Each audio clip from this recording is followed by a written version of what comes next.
She discovered she was pregnant the same night she watched the man she loved order an execution. Lena Carter stood frozen in a Chicago parking garage, 6 weeks carrying Dominic Moretti's child, as the gunshot echoed through concrete walls. The charming businessman she thought she knew had just revealed himself as something far darker, a crime lord who killed without hesitation. By sunrise, she would drain her bank account and vanish without a trace, rebuilding her life in rural Tennessee under a false name. But 9 months later, exhausted and bleeding in a small-town hospital, Lena would learn the terrifying truth. Dominic had been watching her the entire time. Stay until the end to see how this story unfolds, and drop a comment with your city so I can see how far this tale has traveled. The first time Lena Carter truly saw Dominic Moretti, she was already 6 weeks pregnant with his child. Not the version of him she'd known for 8 months, the one who remembered how she took her coffee, who sent flowers to her classroom on Fridays, who kissed her like she was something precious he'd finally found after years of searching. The real Dominic. The one standing in a dimly lit parking garage at 11:43 on a Thursday night, his Italian leather shoes pristine against oil-stained concrete, calmly instructing 2 men to put a bullet in someone's head. Lena's hand instinctively moved to her stomach, though there was nothing to see yet. Nothing except the positive pregnancy test she'd taken that morning, still hidden in her purse, the secret she'd planned to share over the dinner reservation Dominic had made at that French place on Michigan Avenue. The dinner she'd never make it to. She'd followed him on impulse, concern overriding common sense when he'd received that phone call during their afternoon together and left her apartment with an expression she'd never seen before. Cold, focused, dangerous. She told herself she was being paranoid, that the weird feeling in her gut was just early pregnancy hormones making her anxious. She'd been so catastrophically wrong. Marcus knew the rules, Dominic's voice carried across the garage, smooth and controlled as always, but lacking any trace of the warmth she'd grown addicted to. He broke them. Actions have consequences. The man on his knees, Marcus apparently, was crying, begging. His words echoed off concrete pillars, desperate pleas that made Lena's throat close up. "Please, Dom, please. I've got kids, man. I've got kids." You should have thought about them before you started skimming from the Northwest Territory. Dominic checked his watch.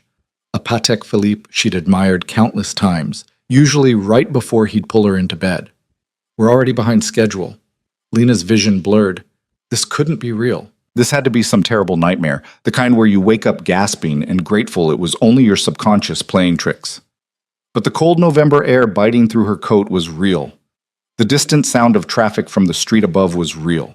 The gun one of Dominic's men pulled from his jacket was horrifyingly, devastatingly real. "Wait," Marcus's voice cracked. "Wait, please." The gunshot was louder than Lena expected, sharper. It punched through the air and seemed to reverberate inside her chest cavity, stopping her heart for one infinite second. Marcus crumpled, and Dominic didn't even flinch. He simply nodded to his men, straightened his cuffs, and turned to leave. Lena stumbled backward, her heels scraping against concrete. The sound was barely audible, but in that moment it might as well have been a scream. Dominic's head snapped in her direction. Their eyes met across 30 feet of underground parking garage, across the chasm of everything she'd believed about him, across the life she'd imagined they might build together. For 3 seconds that stretched into eternity, neither of them moved. Then Lena ran. She didn't remember getting to her car, didn't remember the drive back to her apartment in Lincoln Park, didn't remember anything except the sound of that gunshot and the absolute emptiness in Dominic's eyes as he'd watched a man die. Her hands shook so violently she could barely get her key in the lock. Inside, she locked every deadbolt, drew every curtain, then stood in her darkened living room trying to remember how to breathe. Her phone buzzed. "Dominic, we need to talk." Then again. "Dominic. Lena, please, let me explain." And again. "Dominic, I'm outside your building. Just give me 5 minutes." She looked at the pregnancy test in her purse, at the life growing inside her that was half his, half hers, half everything she'd wanted, and half something she couldn't even name. By sunrise, Lena had made 3 decisions. First, she would never tell Dominic Moretti about this baby. Second, she would disappear so completely that even a man with his resources couldn't find her. Third, she would do whatever it took to protect her child from the world she'd accidentally stumbled into. At 6:15 a.m., she walked into her bank and withdrew every penny from her savings account. $12,000, The result of 5 years of teaching elementary school and living below her means. Not much, but enough for a head start. By 7:30, she had loaded everything essential into her 10-year-old Honda Civic: clothes, documents, her mother's jewelry, the ultrasound appointment card she'd scheduled for next week. The apartment she left behind still held traces of Dominic everywhere. His Columbia sweatshirt in her closet, his toothbrush by her sink, the expensive coffee maker he'd bought because she'd mentioned once that she wished she could make lattes at home. Evidence of a relationship that had never been real. She'd fallen in love with a ghost, a carefully constructed illusion designed to hide a monster. Lena didn't leave a note, didn't say goodbye to friends or colleagues, simply vanished into morning traffic like she'd never existed. Behind her, Chicago disappeared into the rearview mirror. Ahead, somewhere in America's vast middle, lay a future she'd have to build from nothing. Bunk. 3 months later, Millbrook, Tennessee. Population, 3,847. The Sunrise Diner smelled like coffee, bacon grease, and the kind of small-town stability Lena had never appreciated until she lost everything else. "Order up, honey," Charlene called from the kitchen window, her Tennessee drawl warm as the biscuits she made from scratch every morning. Lena grabbed the plates, 2 breakfast specials, 1 with extra bacon, and delivered them to the corner booth where the Miller brothers sat every Saturday morning without fail. 70-something farmers who still wore overalls and paid in exact change. "There you go, gentlemen." She smiled, the expression easier now than it had been those first desperate weeks. "Anything else I can get you?" "Just the check when you get a chance, Miss Emma." Emma.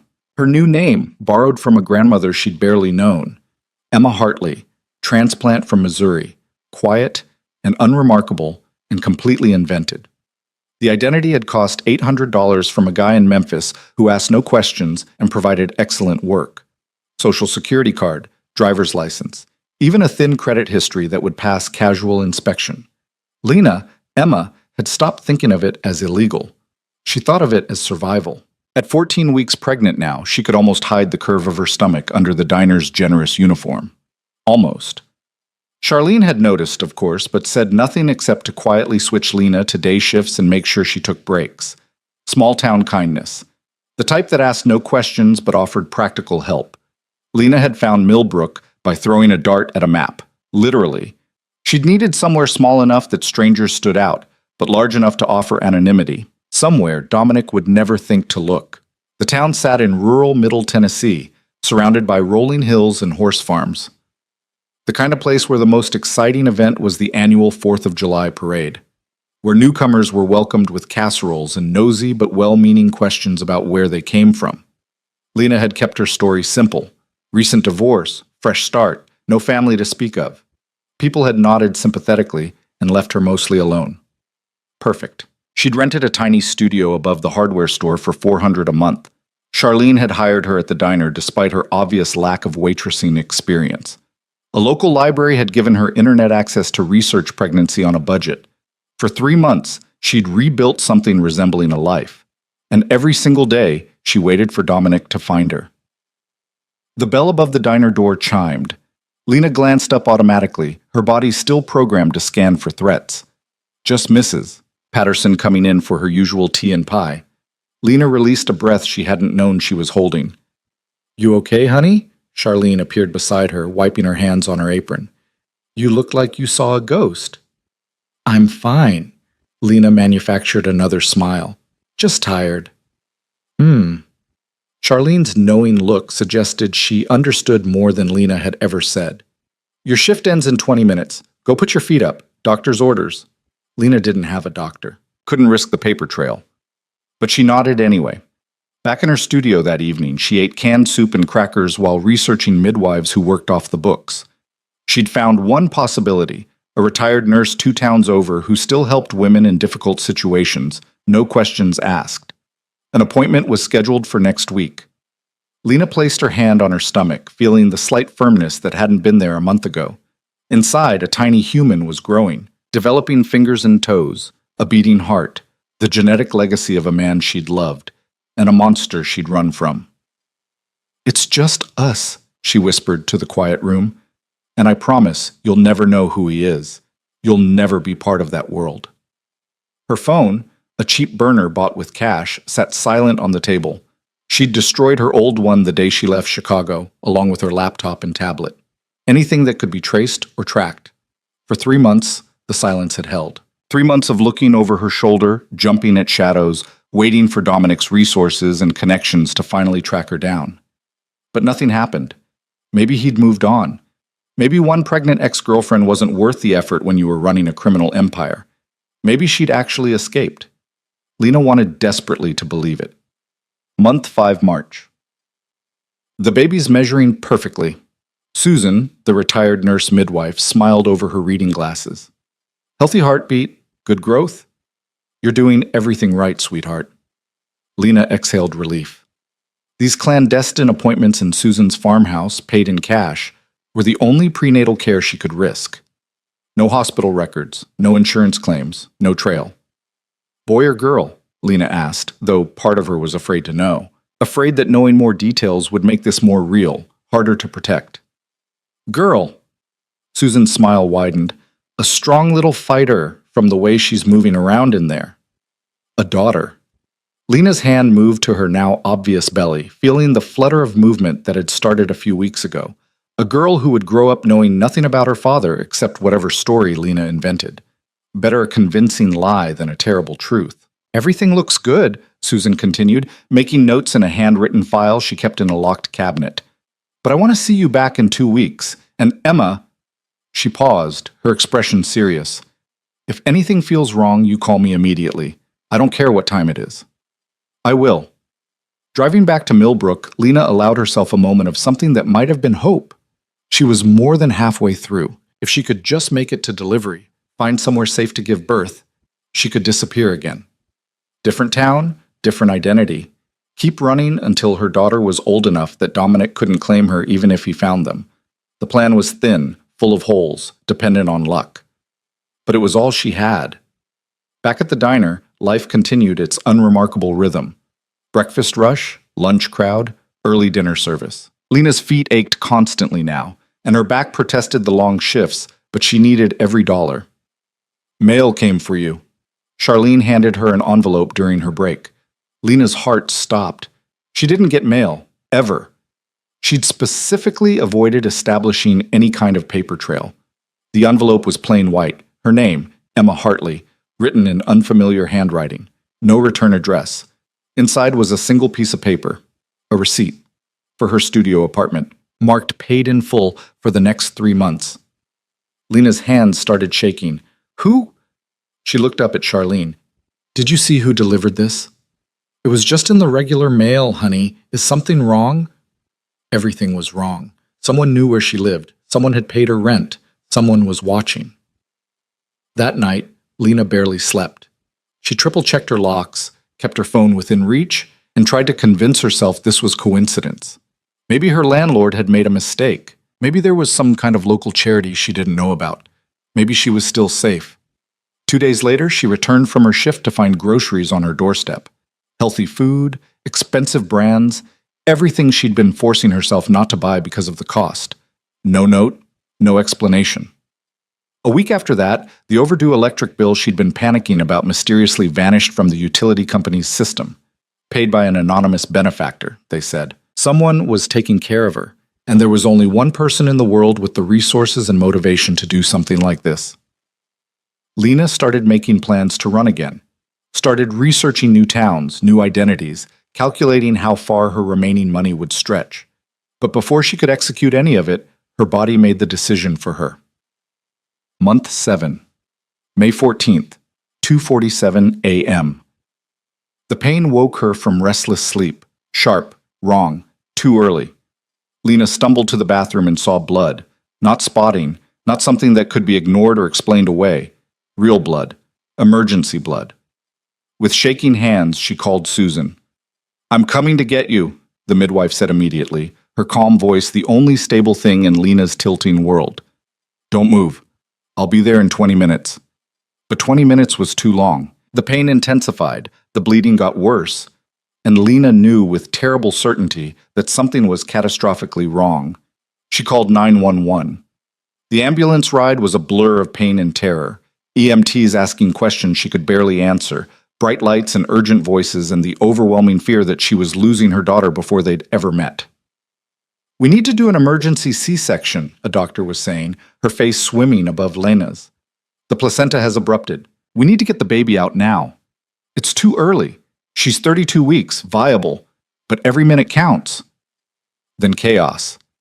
Rushing through hallways, harsh lights overhead, someone putting a mask over her face, telling her to count backward. Lena's last conscious thought was a prayer to anyone listening that her daughter would survive. Heck, she woke to beeping machines and fluorescent lights. For a confused moment, she didn't remember where she was or why everything hurt. Then it crashed back. The blood. The ambulance. The emergency surgery. "My baby." Lena tried to sit up, pain screaming through her abdomen. "She's alive." A nurse appeared, gently pressing her back down. 3 pounds, 8 ounces, small but breathing on her own. She's in the NICU, but the doctors are optimistic. Lena started crying. Relief, terror, exhaustion, all of it pouring out at once.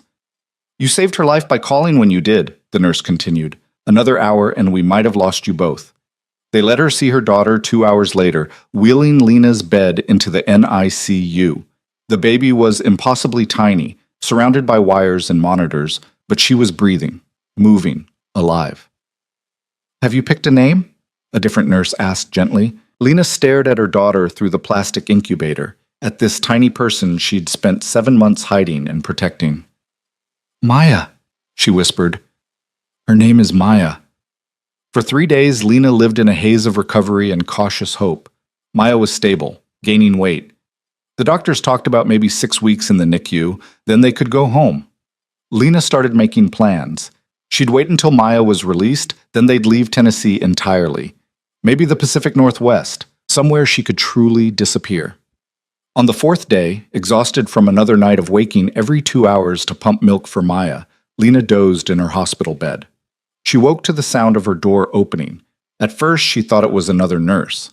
They came and went constantly, checking vitals, bringing medications. Then she saw who was standing in the doorway. Dominic Moretti looked exactly the same as the last time she'd seen him. Perfectly tailored suit, dark hair styled just so, that handsome face that had made her believe in fairy tales. Except his eyes. His eyes were different. Haunted. Desperate. "Hello, Lena," he said quietly. Her heart stopped. "How—" Her voice came out as a broken whisper. "How did I find you?" He stepped into the room, and she noticed the exhaustion around his eyes, the tension in his shoulders. "I never lost you. Not for a single day." The words didn't make sense. 7 months. 7 months of hiding and planning and running. "You've been watching me?" "Protecting you." He moved closer to her bed, making sure you were safe, that you had what you needed. The rent, the groceries, the paid bills, all of it, all along. The baby, Lena's hand instinctively moved to her empty stomach. "Maya," Dominic's expression softened. 3 pounds, 8 ounces. Born at 3:47 a.m. on May 14th. Currently stable in the NICU. He knew everything. Not just that she'd been pregnant, but every detail about their daughter.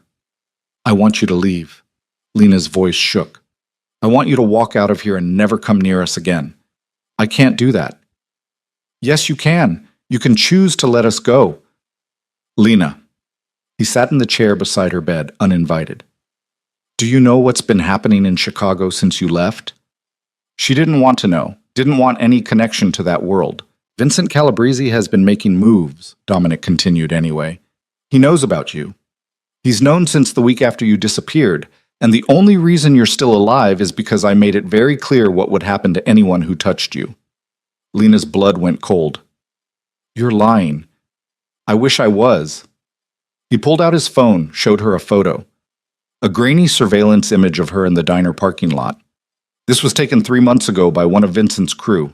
They've been tracking you almost as long as I have." "Then why?" "Because I have 50 men positioned around this hospital. Because I've spent the last 7 months ensuring that anyone who came near you ended up in the river. Because keeping you safe has been the only thing that mattered." Lena stared at him, trying to reconcile the man she'd loved with the monster she'd watched kill someone. Trying to understand how both could exist in the same person. "What do you want?" she finally asked. Dominic's jaw tightened. I want you to come home. Both of you. Where I can protect you properly. Where Maya can grow up safe. She'll grow up in a world where her father murders people. She'll grow up alive, Dominic countered, which is more than I can guarantee if you try to run again. Vincent won't stop, and there are others. Competitors. Enemies. People who would use you to get to me. As long as you exist, you're a target. This is insane. This is reality. He leaned forward. You saw something you shouldn't have that night in the garage. You ran, which made you look like a liability, and now you're carrying my child, which makes you leverage. The only way to keep you safe is to bring you into my world completely, as my family. I am not your family. You're the mother of my daughter. His voice cracked slightly on the words. That makes you family whether you want it or not. Lena closed her eyes, tears sliding down her cheeks. This couldn't be happening. She'd spent 7 months running, 7 months trying to build something safe. All of it had been an illusion. I can't do this, she whispered. I can't raise Maya in that world. Then what's your alternative? Dominic asked quietly. Keep running? Hope I can protect you remotely forever? Wait until someone gets past my men and puts a bullet in your head while you're serving coffee? Stop. These are the choices, Lena. Come back to Chicago with me. Let me keep you both safe in the only way I know how.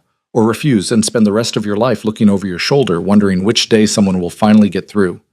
She wanted to tell him to go to hell, wanted to believe she could still find a way out, but she'd seen the photo, heard the exhaustion in his voice that suggested 7 months of constant vigilance. If I agree, she said slowly, I want terms. Something flickered in Dominic's eyes, surprise, maybe, or hope. Name them. I want my own money, my own accounts that you can't touch. I want to finish my teaching degree. And I want Maya to have as normal a life as possible. No exposure to your business, no knowledge of what you really do. Done. The answer came too quickly, too easily. You're agreeing to all that? Lena. He looked at her with an intensity that was almost painful. I've spent 7 months keeping you alive from 1,000 miles away. Do you really think I won't agree to whatever terms you set if it means I can do it properly? What about love? The question escaped before she could stop it. You never mentioned love. Dominic was quiet for a long moment. I watched you on security cameras for 7 months, he finally said. Saw you working yourself to exhaustion at that diner. Saw you counting pennies in the grocery store, choosing between food and vitamins. Saw you crying alone in that studio apartment, trying to be brave. He paused. Love is the wrong word for what I feel. It's too small, too simple. Then what is it? Necessity. His dark eyes held hers. You and Maya are my North Star now. Everything else is just noise. It wasn't a declaration of love. Wasn't even close to the romantic future Lena had once imagined.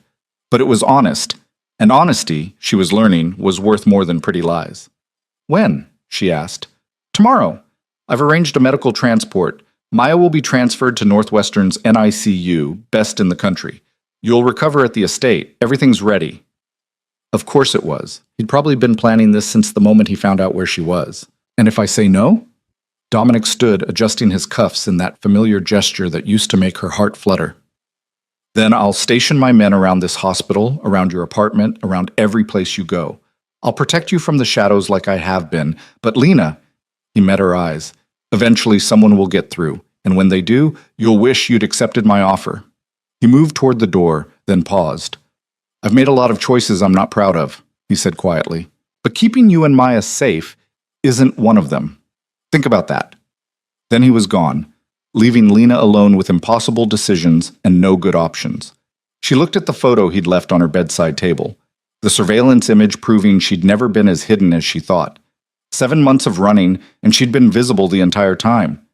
Dominic had let her believe she was free, had funded her escape, protected her from the shadows, given her the illusion of choice. Until now. Until the only choice left was the one he'd always intended her to make. Come home, or die trying to stay away. Lena pressed her hand to her aching incision, felt the emptiness where Maya had been, and wondered if she'd ever really had a choice at all. Outside her window, dawn broke over Tennessee. Her last sunrise as a free woman. Tomorrow, she'd return to Chicago. Tomorrow, she'd step into Dominic Moretti's world. Not as his lover, not as his prisoner, but as something far more complicated, the mother of his child, bound to him by biology and circumstance and the terrible mathematics of survival. The question that kept her awake until the nurses came with morning medications was simple. How long until the cage he'd built felt like home? And what would be left of her when it did? The medical transport helicopter touched down on Northwestern Memorial Hospital's rooftop at exactly 3:47 in the afternoon, 24 hours after Dominic's ultimatum.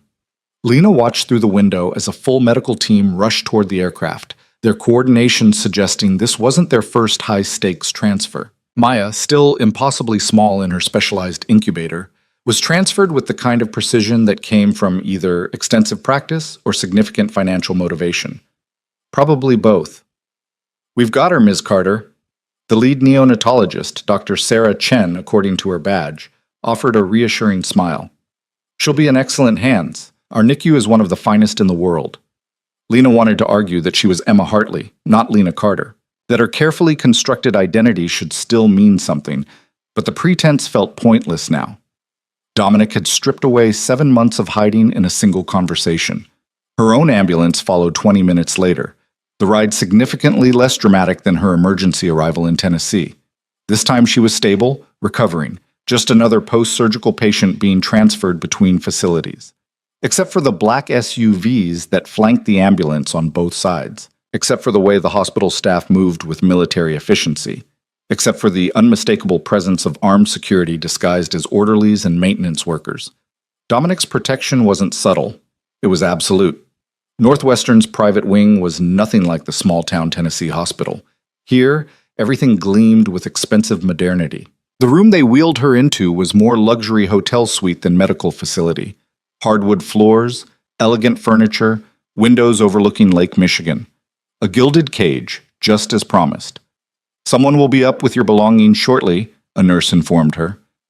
"And Mr. Moretti left instructions that you're to have anything you need, anything at all." Lena nodded numbly. What she needed was to wake up from this nightmare, to rewind 7 months and never follow Dominic into that parking garage, to have the luxury of ignorance. But time only moved forward. The door opened again 30 minutes later. Not a nurse this time. Dominic entered carrying a designer bag Lena recognized as prohibitively expensive. He set it on the chair, his movements careful, almost cautious. "Your things from Tennessee are being packed and shipped," he said. "But I thought you might want some immediate necessities." Lena stared at the bag. "I don't want your money." "It's not about want. It's about need." He gestured to her hospital gown. "When you're cleared to leave this room, you'll need clothes. When Maya comes home, she'll need a nursery. These are logistics, Lena, not gifts." "Everything with you is a transaction." Something flickered across his face. "Not everything." She wanted to ask what he meant, but exhaustion was pulling at her. The surgery, the transfer, the complete upheaval of everything she'd built, it was too much. "I want to see Maya," she said instead. "The doctors want you to rest for a few more hours. Then I'll take you to her myself." "I don't need your permission." "No." Dominic moved closer to her bed. "You need your strength. Maya needs you healthy, so rest. Doctor's orders." He turned to leave, then paused at the door. "There's a phone in the bag. Your number is the only one programmed in it. If you need anything, you call me directly." Then he was gone, leaving Lena alone with her thoughts and the stunning view of a city she'd fled 7 months ago. She opened the designer bag. Inside were clothes in exactly her size, toiletries from expensive brands, and a smartphone that probably cost more than 2 months of her diner wages. The lock screen showed a single contact. Dominic. No escape routes programmed in, no emergency alternatives, just him. Lena fell asleep hating how comfortable the hospital bed was. She woke to darkness outside her windows and Dr. Chen entering with a tablet. "Good news," the doctor said with genuine warmth. "Maya's settled in beautifully. All her vitals are stable and she's tolerating her feeds well.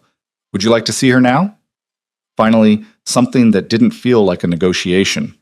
They wheeled Lena through pristine hallways to the NICU, where Maya lay in an incubator that looked significantly more advanced than the Tennessee one. More monitors, more technology, more everything.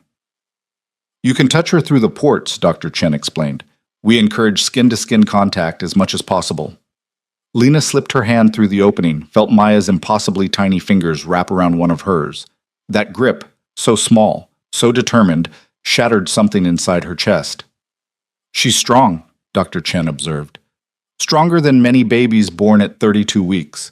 You did well, keeping yourself healthy during the pregnancy. Lena thought of the canned soup dinners, the skipped meals when money was tight, the constant stress of hiding. She'd done her best with impossible circumstances. How long until she can come home? If she continues progressing like this, maybe 4 weeks? Possibly less. 4 weeks. A month of living in Dominic's world before Maya even left the hospital. Miss Carter? Dr. Chen touched her shoulder gently. I know this situation is complicated, but whatever else is happening, your daughter is getting the best possible care. Focus on that. Lena nodded, not trusting her voice. She stayed with Maya for 2 hours, talking softly about nothing and everything. About the life she'd planned in Tennessee, the future she'd imagined. About how none of it had worked out, but they were together and alive, and that had to be enough. When exhaustion finally forced her back to her room, she found Dominic waiting in the chair by her window. You should be resting, she said, more from habit than concern. So should you. He stood as nurses helped her back into bed. But I imagine sleep isn't coming easily. Not particularly. Once they were alone again, Dominic pulled the chair closer to her bedside. The proximity should have felt threatening. Instead, it just felt inevitable. We need to discuss logistics, he said. Your favorite subject. Lena. His voice carried a warning. I'm trying to make this as easy as possible. Easy would be letting us go. Easy would get you killed. He leaned forward. Vincent Calabrese isn't the only threat. There are 3 other families who would love nothing more than to use you as leverage against me. And now that Maya exists, the stakes are exponentially higher. Lena's hand instinctively moved to her incision. What exactly do these people want? Territory, power, the usual. Dominic's expression darkened. I've been consolidating control in Chicago for 5 years. That doesn't happen without making enemies. So your solution is to make me and Maya targets by association? My solution is to make you untouchable. He pulled out his phone, showed her a photo of a massive estate behind iron gates. This is where you'll live. 30-acre compound in Lake Forest. 24-hour security, state-of-the-art surveillance, staff vetted by people I trust with my life. The house looked like something from a magazine. Beautiful and cold and completely removed from anything Lena had ever known. A prison with nice landscaping. A home with protection. Dominic swiped to another photo, a nursery decorated in soft yellows and grays. Maya's room. I had designers work from standard nursery layouts, but if you want changes, tell me. Lena stared at the image. It was perfect. Exactly what she might have chosen herself if she'd had unlimited resources. Which made it worse somehow. You planned all this while I was in Tennessee. I planned for every possible scenario, Dominic corrected. This was always the most likely outcome. You mean you always intended to force me back? I intended to keep you alive. His jaw tightened. Everything else was secondary. Lena closed her eyes, trying to organize her thoughts into something coherent. What happens when Maya gets older, when she starts asking questions? We tell her the truth, age-appropriately. The truth that her father runs a criminal empire? The truth that her father does complicated work to keep her safe. Dominic stood, paced to the window. Lena, I'm not going to lie to our daughter, but I'm also not going to expose her to violence or danger. There's a middle ground. In your world, there is no middle ground. Then I'll create one. He turned back to face her. I've already started restructuring operations, moving into legitimate businesses. It won't happen overnight, but Maya will grow up with options. Real options. Lena wanted to believe him, wanted to think a man who casually ordered executions could somehow transform into a regular father. But she'd seen his eyes in that parking garage, seen the absolute absence of hesitation. What happened to Marcus? She asked suddenly. The man you killed. Dominic went very still. You want to discuss this now? I want to know who I'm trusting with my daughter's life. He was quiet for a long moment, his expression unreadable. Marcus was skimming from operations in the Northwest Territory, he finally said. Over 18 months, he stole nearly $2 million, money that was supposed to fund legitimate businesses, pay employees, support families. So you killed him. So I enforced consequences that everyone in my world understands. Dominic's voice remained level. If I'd let it slide, 3 other territory managers would have started stealing within a week. Weakness invites chaos. Chaos gets people killed. That's a justification, not an explanation. It's reality. He moved closer again. You want me to say I enjoyed it? I didn't. You want me to say I regret it? I don't. Marcus knew the rules. He broke them. What happened next was inevitable. Lena felt sick. Not because of what he'd done, she'd had 7 months to process that, but because of how calmly he explained it, how thoroughly he believed his own logic. "How many people have you killed?" she whispered. "Do you really want that answer?" "Yes." Dominic studied her face, looking for something. "Directly. 7. Ordered? More than I can count without checking records." The number should have shocked her, should have sent her screaming for security, demanding protection from this monster. Instead, she just felt tired. "And you expect me to raise Maya in your world?" "I expect you to raise Maya in safety," Dominic corrected quietly. "Everything else is negotiable." A nurse knocked, breaking the tension. "Ms. Carter, time for your evening medications."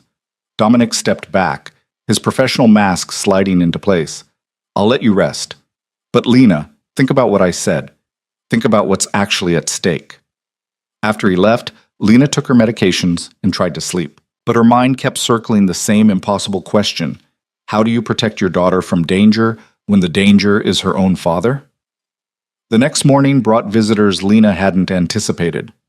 "Ms. Carter, this is Margaret Chen, no relation to Dr. Chen," a nurse introduced an elegant woman in her 60s. "She's here to discuss some domestic arrangements." Margaret smiled warmly, carrying a leather portfolio. "Mr. Moretti asked me to coordinate your transition to the estate. I've been his household manager for 8 years. "Of course he has a household manager," Lena muttered. Margaret either didn't hear or chose to ignore the comment. She settled into the visitor's chair with practiced grace. "I understand this is all very sudden. I'm here to make it as smooth as possible. Shall we start with your preferences for Maya's nursery?" "I saw the photos. It's already done. The foundation is done. But personal touches matter. Photos you'd like displayed, specific books, any family items you'd want incorporated." Margaret pulled out a tablet. "I've also prepared a list of potential nannies for your review." "I don't need a nanny. Perhaps not immediately, but when you're ready to finish your degree, Mr. Moretti mentioned you wanted to complete your teaching certification. You'll need qualified childcare." Lena blinked. He'd actually listened, actually remembered that detail from her list of demands. "I don't know what I want," she admitted. "That's perfectly understandable." Margaret's smile held genuine kindness. "How about we start small? Tell me about your favorite color, what kind of books you enjoy, whether you prefer coffee or tea in the morning." It felt absurd discussing breakfast beverages while her entire life crumbled and reformed into something unrecognizable. But Margaret's calm professionalism made it almost bearable. "Coffee," Lena said finally. "Strong, with cream. I like mysteries and historical fiction, and my favorite color is blue. Not navy, more like sky blue." Margaret made notes. "Excellent.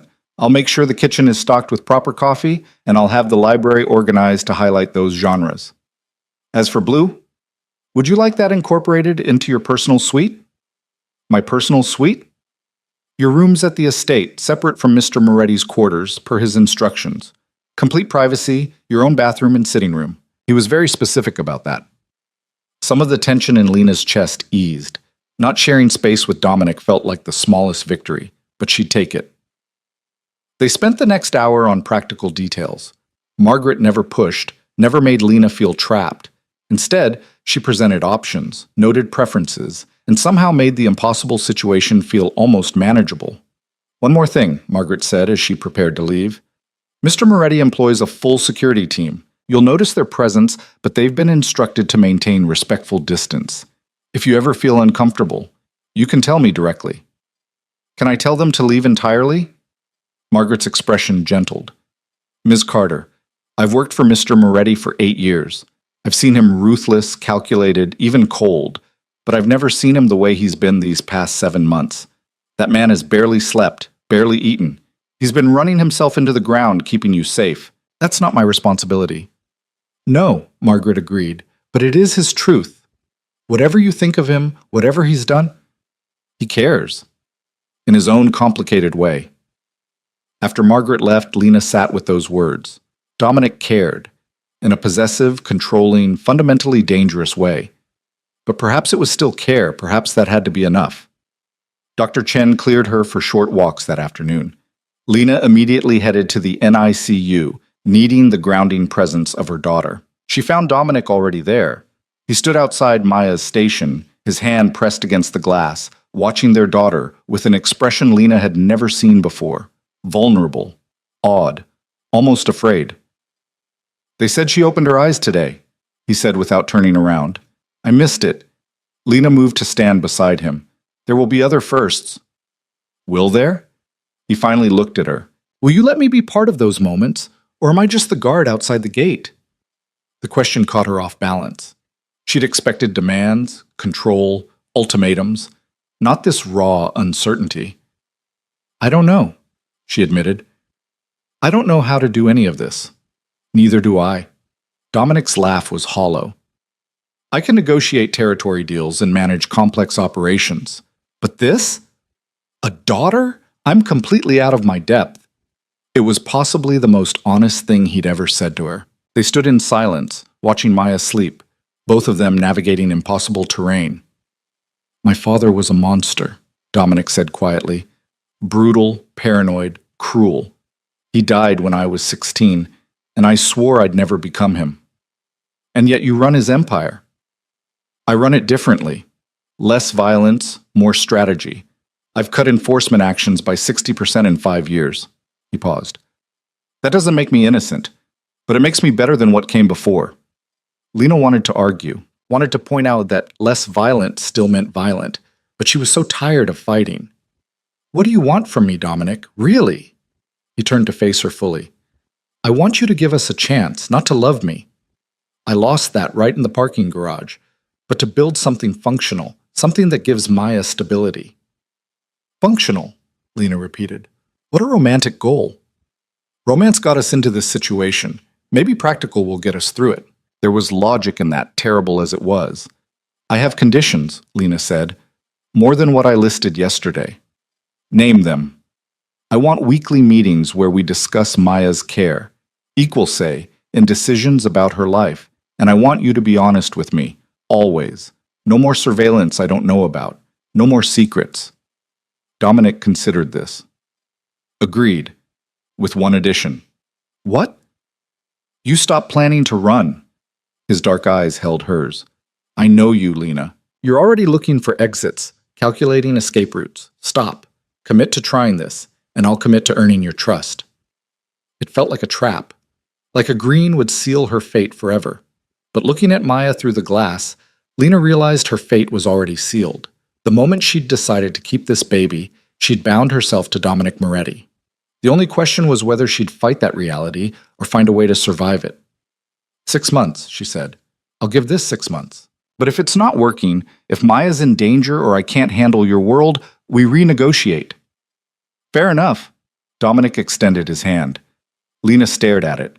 Shaking his hand felt symbolic, binding, but refusing felt childish. She took his hand. His grip was warm, firm, careful. 6 months, he agreed.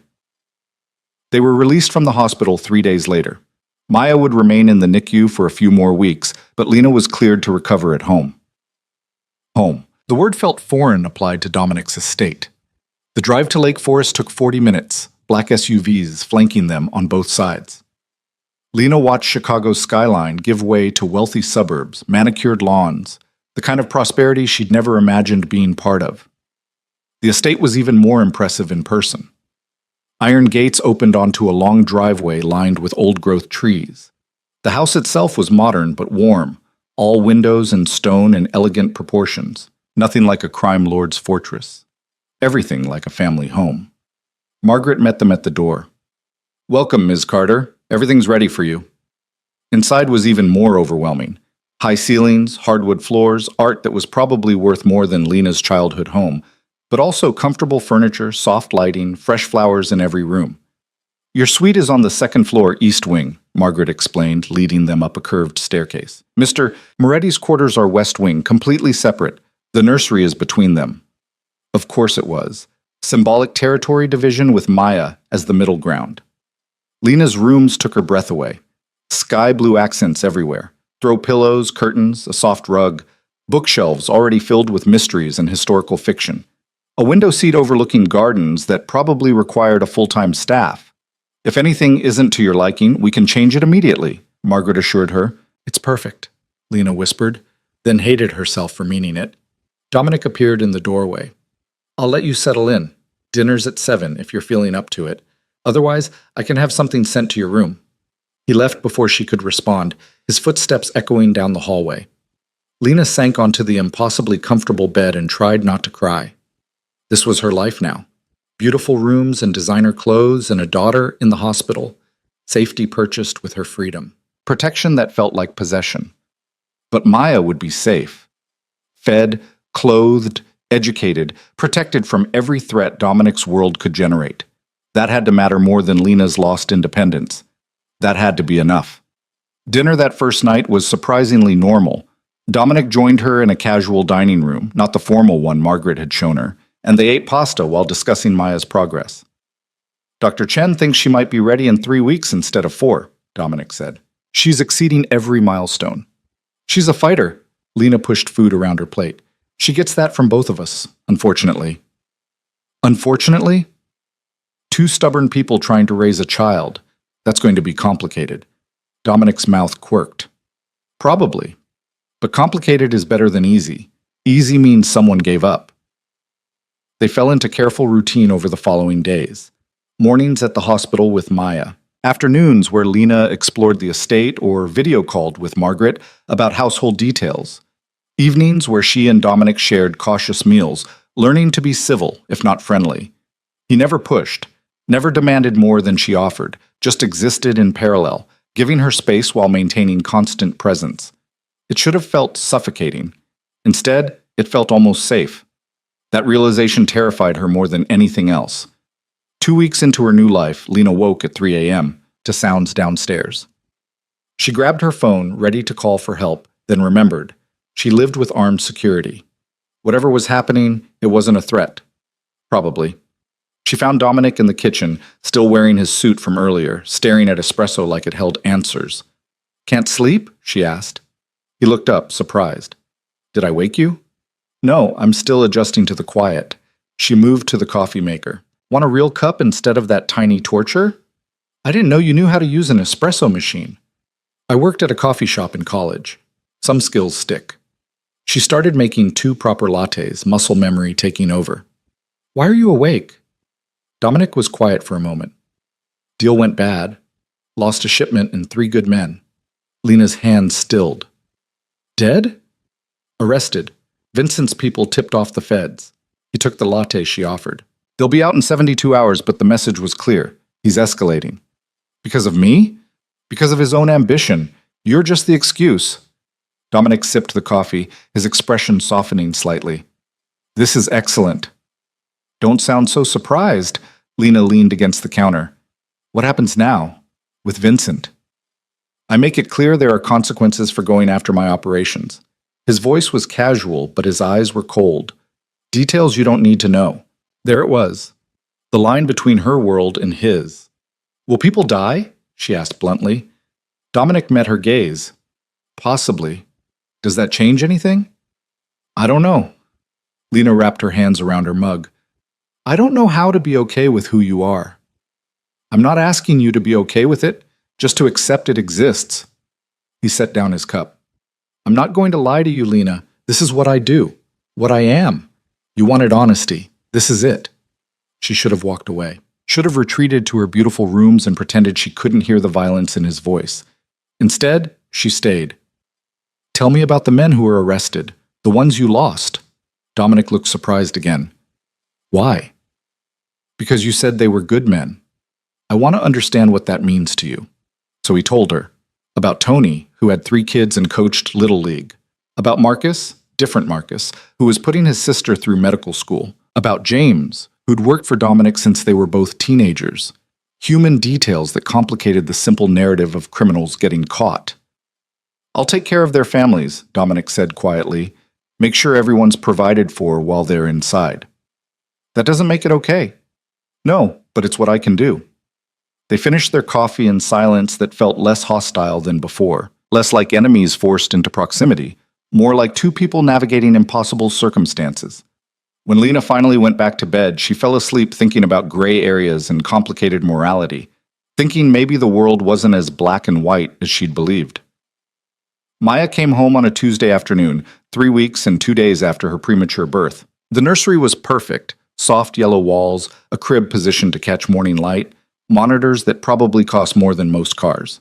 Lena had added personal touches: a quilt her grandmother made, photos of her parents, books she'd read as a child, building a bridge between who she'd been and who Maya would become. Dominic stood in the doorway as Lena settled their daughter into the crib for the first time outside a hospital. "She's really here," he said quietly. "She's really here." Neither of them mentioned how surreal it felt, how domestic, how much it looked like a real family instead of what they actually were. That night, Maya woke every 2 hours. Lena stumbled through feedings, exhausted and overwhelmed. Around 4 a.m., she found Dominic in the nursery, holding Maya against his chest while she fussed. "You should sleep," he said. "I can handle this." "You have work tomorrow." "So do you. Recovering counts as work." Lena was too tired to argue. She watched him sway gently, murmuring something in Italian to their daughter. "What are you saying?" she asked. "Telling her about her grandmother, my mother." His voice was soft. "She died when I was young. I want Maya to know about her." It was such a normal thing to do, such a fatherly gesture. Lena's throat tightened. What was she like? Strong, smarter than my father ever realized. She's the one who taught me that violence should be a last resort, not a first choice. He looked up. "I wish she could have met Maya." "Me too," Lena whispered, surprising herself by meaning it. The 6-month trial period stretched ahead of them, uncertain and complicated. But standing in that nursery at 4 in the morning, watching Dominic cradle their daughter with unexpected gentleness, Lena thought maybe, just maybe, they might figure it out. Not love. Not yet. Maybe never. But something functional. Something that could keep Maya safe and give her the childhood she deserved. The illusion of normalcy lasted exactly 6 weeks. Lena had started to believe it might work. The careful routine they'd built felt almost sustainable. Mornings with Maya, afternoons where she'd started online coursework toward her teaching certification, evenings where she and Dominic maintained their cautious civility. She'd even stopped flinching when his security team shadowed her to the grocery store or the pediatrician's office. Stockholm Syndrome, maybe. Or just exhaustion, winning over resistance. Then Vincent Calabrese sent a message that shattered everything. It arrived during Maya's 8-week checkup. Lena sat in the pediatrician's waiting room, their daughter sleeping peacefully in her carrier, when Dominic's lead security guard, a stone-faced man named Marcus, who'd replaced the arrested one, appeared at her side. "We need to leave. Now." The urgency in his voice made her pulse spike. "What's happening?" "Car's out front. I'll explain once you're secure." Lena grabbed the carrier, her hands already shaking. The other mothers in the waiting room watched with undisguised curiosity as Marcus hustled her outside, where 3 black SUVs waited with engines running. She was in the middle vehicle and moving before she could process what was happening. "Someone want to tell me why we just fled a pediatrician's office?" Lena demanded, checking Maya frantically. Still sleeping, still fine, completely unaware of her mother's rising panic. The driver met her eyes in the rearview mirror. "Vincent's crew hit one of Mr. Moretti's restaurants an hour ago. They left a message specifically mentioning you and the baby." Ice flooded Lena's veins. "What kind of message?" "The kind that means you stay inside the estate until this is handled." They drove in tense silence back to Lake Forest. Lena kept her hand on Maya's carrier the entire time, as if physical contact could somehow protect her daughter from threats she couldn't see or fight. Dominic met them at the front door. His expression was controlled, but Lena had learned to read the tension in his shoulders, the coldness in his eyes that meant someone was about to suffer. "Are you both okay?" He took Maya's carrier, his hands gentle, despite the fury radiating from him. "We're fine. What the hell is going on? Inside first, then we'll talk." Margaret appeared to take Maya upstairs for her nap. Lena wanted to protest, wanted to keep her daughter close, but the look on Dominic's face suggested whatever conversation was coming needed to happen away from the baby. He led her to his office, a room she'd never entered before. Dark wood, leather furniture, floor-to-ceiling bookshelves that probably hid a dozen secrets. He poured 2 glasses of whiskey without asking, handed her one, then drained his own in a single swallow. Vincent sent 4 men into Giovanni's during the lunch rush, he said flatly. They fired shots into the ceiling, cleared the place out, then spray-painted a message on the wall. What did it say? Dominic pulled out his phone, showed her a photo that made her stomach turn. Pretty family you've got, Moretti. Be a shame if something happened. Below the words was a grainy photograph of Lena and Maya leaving Northwestern Hospital weeks ago. He's been watching us, Lena whispered. He's been probing for weaknesses. This was him announcing he found one. Dominic set down his phone with controlled precision. I'm handling it. How? You don't want those details. Stop protecting me from reality. What are you going to do? Dominic looked at her for a long moment. I'm going to make it very clear that threatening my family has consequences, permanent ones. The word family hung between them, complicated and loaded. They weren't a family. Not really. They were 2 people bound by biology and circumstance, playing house in a gilded cage. But Maya made them something, some configuration that didn't have a clean label. Will people die? Lena asked, echoing their middle-of-the-night kitchen conversation. Yes. The certainty in his voice should have horrified her. Instead, she felt something darker, something that recognized the cold mathematics of survival. Will we be safe after? Safer.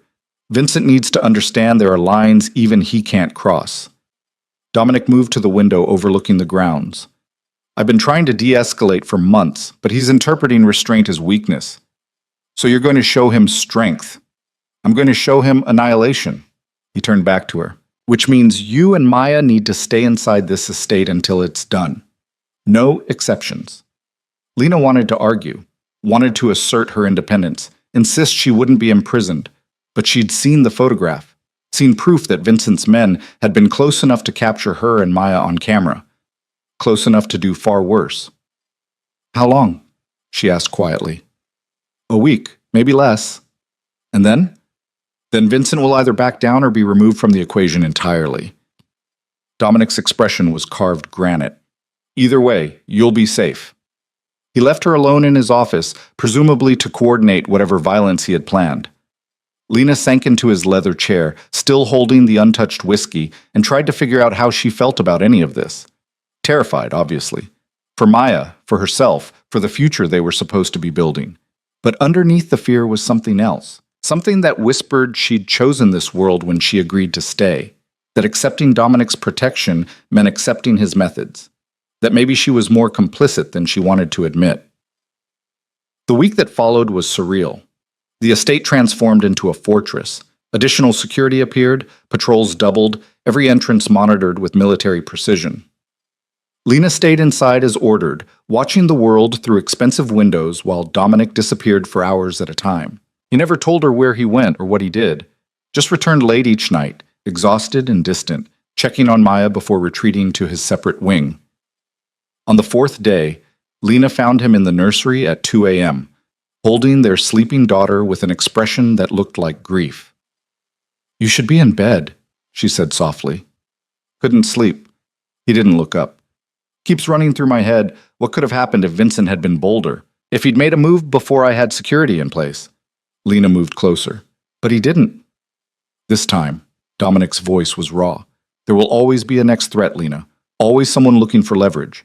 That's what it means to be part of my world. I know. Do you? He finally met her eyes. Because you can still leave. I meant what I said about the 6-month trial. If this is too much, and go where? Lena interrupted. Back to hiding in small towns, waiting for the next threat to find me? At least here Maya has protection. Maya has protection anywhere I am, but you deserve more than a life defined by my enemies. It was possibly the most selfless thing he'd ever said to her. The admission that keeping them close might be selfish rather than practical. What happened today? Lena asked. With Vincent.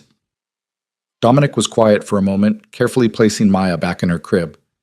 We had a conversation. He understands the boundaries now. Did anyone die? Not today. The non-answer was answer enough. Whatever Dominic had done, it had involved enough violence to send a message without triggering all-out war. I should feel guilty, Lena said. That violence is being done in my name. But you don't. No. She met his gaze. Does that make me a terrible person? It makes you honest. Dominic moved toward the door, paused. For what it's worth, I don't enjoy this. The threats, the violence, the constant calculation. But it's the only language men like Vincent understand. What about men like you? The question stopped him. What do you mean? What language do you understand? What would it take for you to choose a different path? Dominic looked at her with an expression she couldn't read. I don't know, but I'm starting to think I want to find out. He left her standing in the nursery, moonlight streaming through expensive windows, wondering what it meant that his answer had sounded almost hopeful.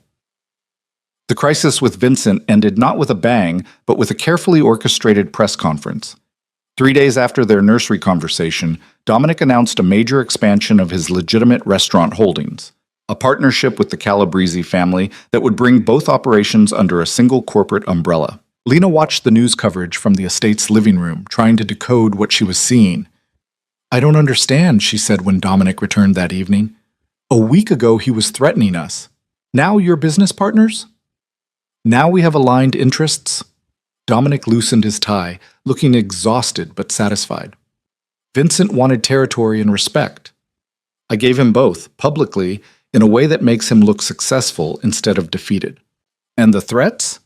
Part of the negotiation. He pushed, I pushed back harder, and we found equilibrium. He poured himself a drink.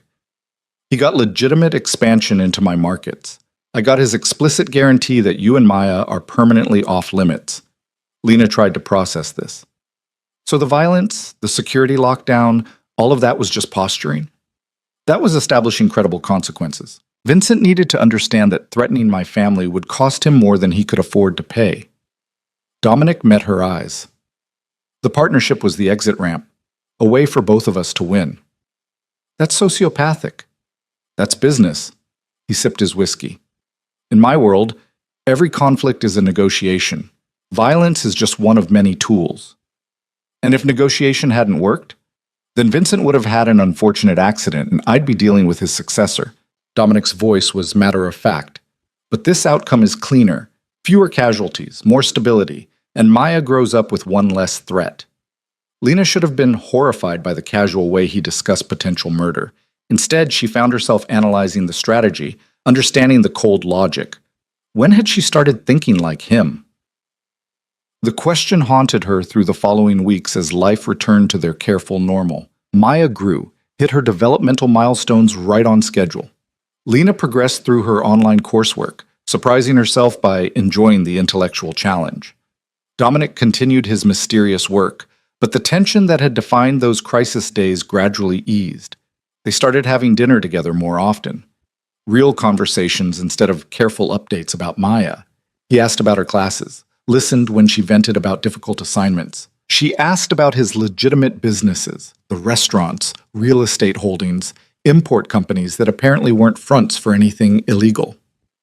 I meant what I said about restructuring, he told her one evening over Margaret's excellent chicken piccata. The partnership with Vincent is just the beginning. I'm moving everything toward legitimate operations. That's not something that happens overnight. No, it'll take years, maybe a decade. He refilled her wine glass. But I want Maya to inherit businesses, not blood feuds. What about the men who work for you? The ones doing the illegal operations? They'll transition or find new employment. I'm not abandoning people, but I'm also not maintaining the status quo for their sake. Dominic pushed food around his plate. My father built an empire on violence and fear. I'm trying to build something that can survive in daylight. Lena studied him across the table. Why? What changed? You mean besides having a daughter? You were already consolidating before Maya, before me. He was quiet for a long moment. My father died violently. So did his father. So will I, eventually, if I stay on the current path. I'm 34 years old, Lena. I'd like to see 40. The vulnerability in his admission was startling. Dominic so rarely let his guard down, so rarely acknowledged anything that could be perceived as weakness. I'd like you to see 40, too, Lena said softly. His eyes met hers, surprise flickering across his features. Yeah? Maya deserves to know her father, not just hear stories about him. Something shifted in the air between them. Not attraction exactly, or not just attraction, something more complicated. Recognition, maybe. Two people who'd started as strangers, been thrown into impossible circumstances, and were somehow finding their way towards something that might eventually resemble partnership. I'm enrolling in business school, Dominic said suddenly. Executive program Northwestern starts in the fall. Lena blinked. Seriously? If I'm going to run legitimate operations, I should probably understand legitimate business practice. He smiled slightly. The irony isn't lost on me. Dominic Moretti, MBA candidate. Would have thought. Certainly not anyone who knew me 5 years ago. He stood, began clearing dishes. But people change. Circumstances change them. Lena watched him move around the kitchen with unexpected domesticity. This man who ordered executions and negotiated with crime lords was doing dishes in an apron that said, "World's Best Dad," Margaret's idea of humor. "Can I ask you something?" she said. "Always." That night in the parking garage. If I hadn't seen it, would you have ever told me? Dominic stopped, his hands still in soapy water. Eventually. Maybe not the details, but yes. I couldn't have married you without you understanding who I really was. We're not married. No, but I was planning to ask. He dried his hands, turned to face her. Before you saw Marcus. I had a ring. Reservations at that French place. The whole romantic proposal. Lena's breath caught. You never said. What would have been the point? You ran, and honestly, you were right to. I had no business asking someone like you to enter my world. Someone like me? Good. Honest. The kind of person who teaches children and believes in redemption. Dominic's expression was complicated. You deserved better than what I could offer. Past tense? I don't know. He moved closer. I'm trying to become someone worthy of what you deserve, but I don't know if that's possible. But Lena stood, closing the distance between them. I'm not the same person I was 8 months ago. Running and hiding changed me. This, she gestured at the kitchen, the estate beyond, is changing me more. Into what? I don't know yet. She was close enough now to see the flecks of gold in his dark eyes. But I'm tired of pretending I'm a hostage here. I made choices too. I stayed when I could have kept running. I'm raising Maya in your world when I could have fought harder for alternatives. Lena, let me finish. She took a breath. I'm not ready to forgive what you are. I might never be. But I'm starting to understand it. And that's something. Dominic looked at her like she was something precious and terrifying. What are you saying? I'm saying the 6-month trial period ends in 2 weeks, and I'm not leaving. You're sure? No. Lena laughed shakily. I'm not sure about anything except that Maya needs stability, and this is the safest place for her. Everything else we figure out as we go. That's not much of a foundation. It's what we have. He reached out slowly, giving her time to pull away, and tucked a strand of hair behind her ear. The gesture was gentle, almost reverent. I'm going to spend the rest of my life trying to deserve this choice, he said quietly. Don't make promises you can't keep. Then I promise to try, every single day. Lena let herself lean into his touch, just for a moment. It wasn't love. Wasn't even close to the simple romance she'd imagined with the man she thought he was. But it was real. Complicated and flawed and built on truth instead of illusion. Maybe that was enough to build on. The following weeks brought unexpected developments. Margaret presented Lena with a detailed financial portfolio, accounts in her name, investments, a trust fund for Maya that Dominic had established. This is too much, Lena protested, staring at numbers that seemed impossible. It's yours, Margaret said firmly. Mr. Moretti was very specific. Complete financial independence, no strings attached. He can't access these accounts even if he wanted to. Why would he do this? Margaret's smile was knowing. Because he's trying to prove you're here by choice, not coercion. The money should have felt like a bribe. Instead, it felt like freedom. Real freedom. backed by resources that meant she could leave tomorrow if she chose. The fact that she didn't want to was its own revelation. Lena started accompanying Dominic to his legitimate business meetings, at first just to observe, to understand what he actually did beyond the vague descriptions. But gradually, her input became valued. Her teaching background gave her insight into training programs. Her outsider perspective highlighted inefficiencies longtime employees had stopped seeing. "You're good at this," Dominic said after she'd presented a restructuring plan for one of his restaurant chains. "Have you thought about business school yourself?" "I'm trying to finish my teaching certification." "You could do both. The executive program I'm in has flexible scheduling." The idea lodged in her brain. Business school. Real career options beyond teaching, as much as she loved it. Options she'd never had before. "I'll think about it," she said. That evening, putting Maya to bed, Lena realized she'd started thinking in terms of long-term plans. Not escape routes or contingencies, but actual futures that involve staying. The shift was subtle but seismic. She found Dominic in his office, reviewing contracts. He looked up when she entered, surprised. "Everything okay?" "I want to learn." Lena sat in the chair across from his desk. "About your businesses. All of them, not just the legitimate ones." His expression shuddered. "Why?" "Because if I'm staying, if I'm raising our daughter in this world, I should understand it completely. Not the sanitized version you show me, but the reality."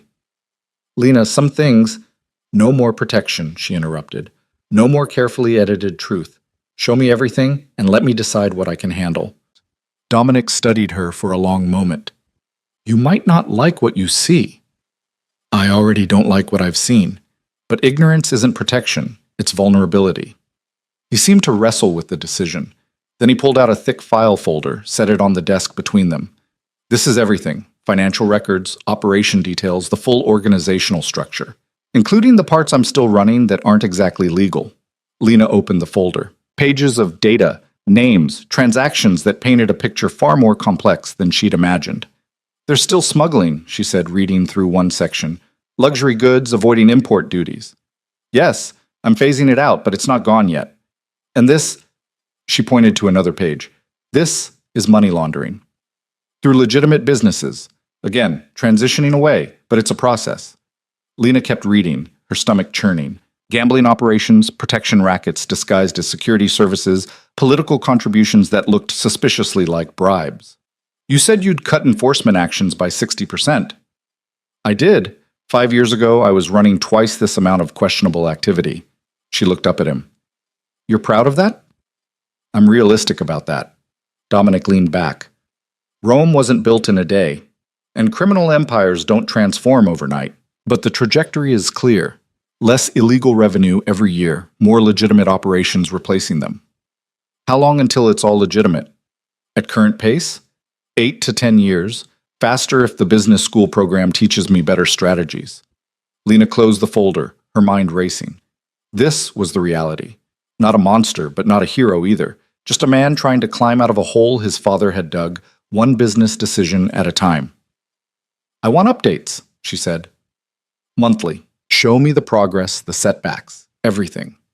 "You're serious? You want me to be a real partner in this? Then treat me like one." She stood. "No more secrets, Dominic. Not about business, not about threats, not about anything that affects our family." There was that word again. Family. This time, neither of them flinched from it. "Agreed," Dominic said. "Complete transparency." "Even when it's ugly?" "Especially then." Lena nodded, moved toward the door, then turned back. "Thank you for showing me the truth. You're probably the first person who's ever thanked me for that." "Maybe I'm the first person you've trusted with it." His expression suggested she might be right. That night, Lena lay awake thinking about trust and truth and the complicated mathematics of building a life with someone fundamentally different from yourself. She'd entered this arrangement believing she could stay separate, maintain moral high ground while accepting Dominic's protection. But protection and complicity were two sides of the same coin. The money in her accounts came from those questionable operations. The security keeping Maya safe was funded by activities she'd once condemned. Her comfortable life was built on a foundation that wasn't entirely legal. She could judge Dominic for his choices. Or she could acknowledge her own. The latter felt more honest. Down the hall, she heard Maya crying. Before she could get up, she heard Dominic's door open, his soft footsteps heading to the nursery. She found him there 5 minutes later, swaying gently with their daughter against his chest, singing something in Italian that sounded like a lullaby. "I've got her," Lena said softly. "So do I." But he transferred Maya to her arms anyway. She just needed a moment. They stood together in the quiet nursery, both holding their daughter, both protecting the small life they'd created from a complicated world. "I applied to the business program," Lena said, "the executive MBA. If I get in, I start in January." Dominic's smile was genuine. "You'll get in. You sound confident." "You're brilliant, Lena. Anyone who spends 5 minutes with you can see that."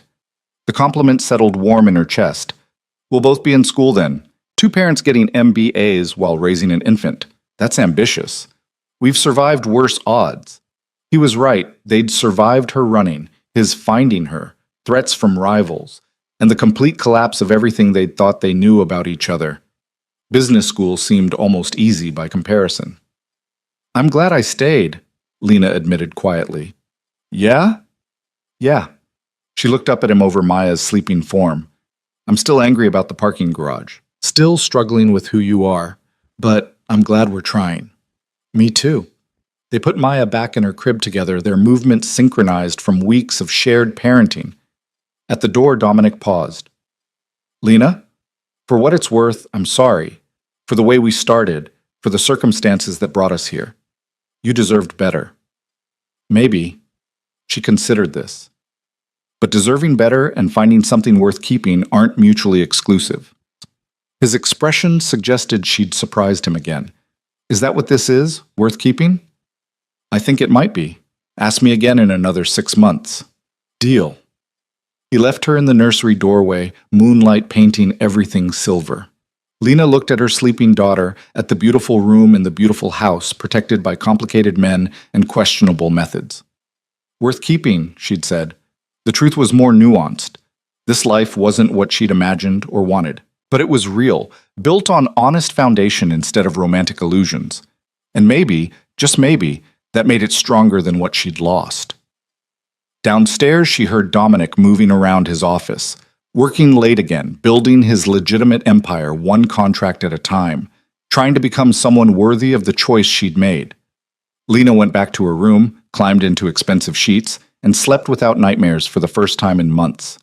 The cage had been real, but somewhere along the way, someone had left the door open, and she'd chosen to stay inside anyway. That fragile peace lasted 3 months before reality came crashing back with devastating force. Maya was 5 months old, thriving and perfect, when Lena walked into Dominic's office unannounced and found him destroying his phone with methodical violence.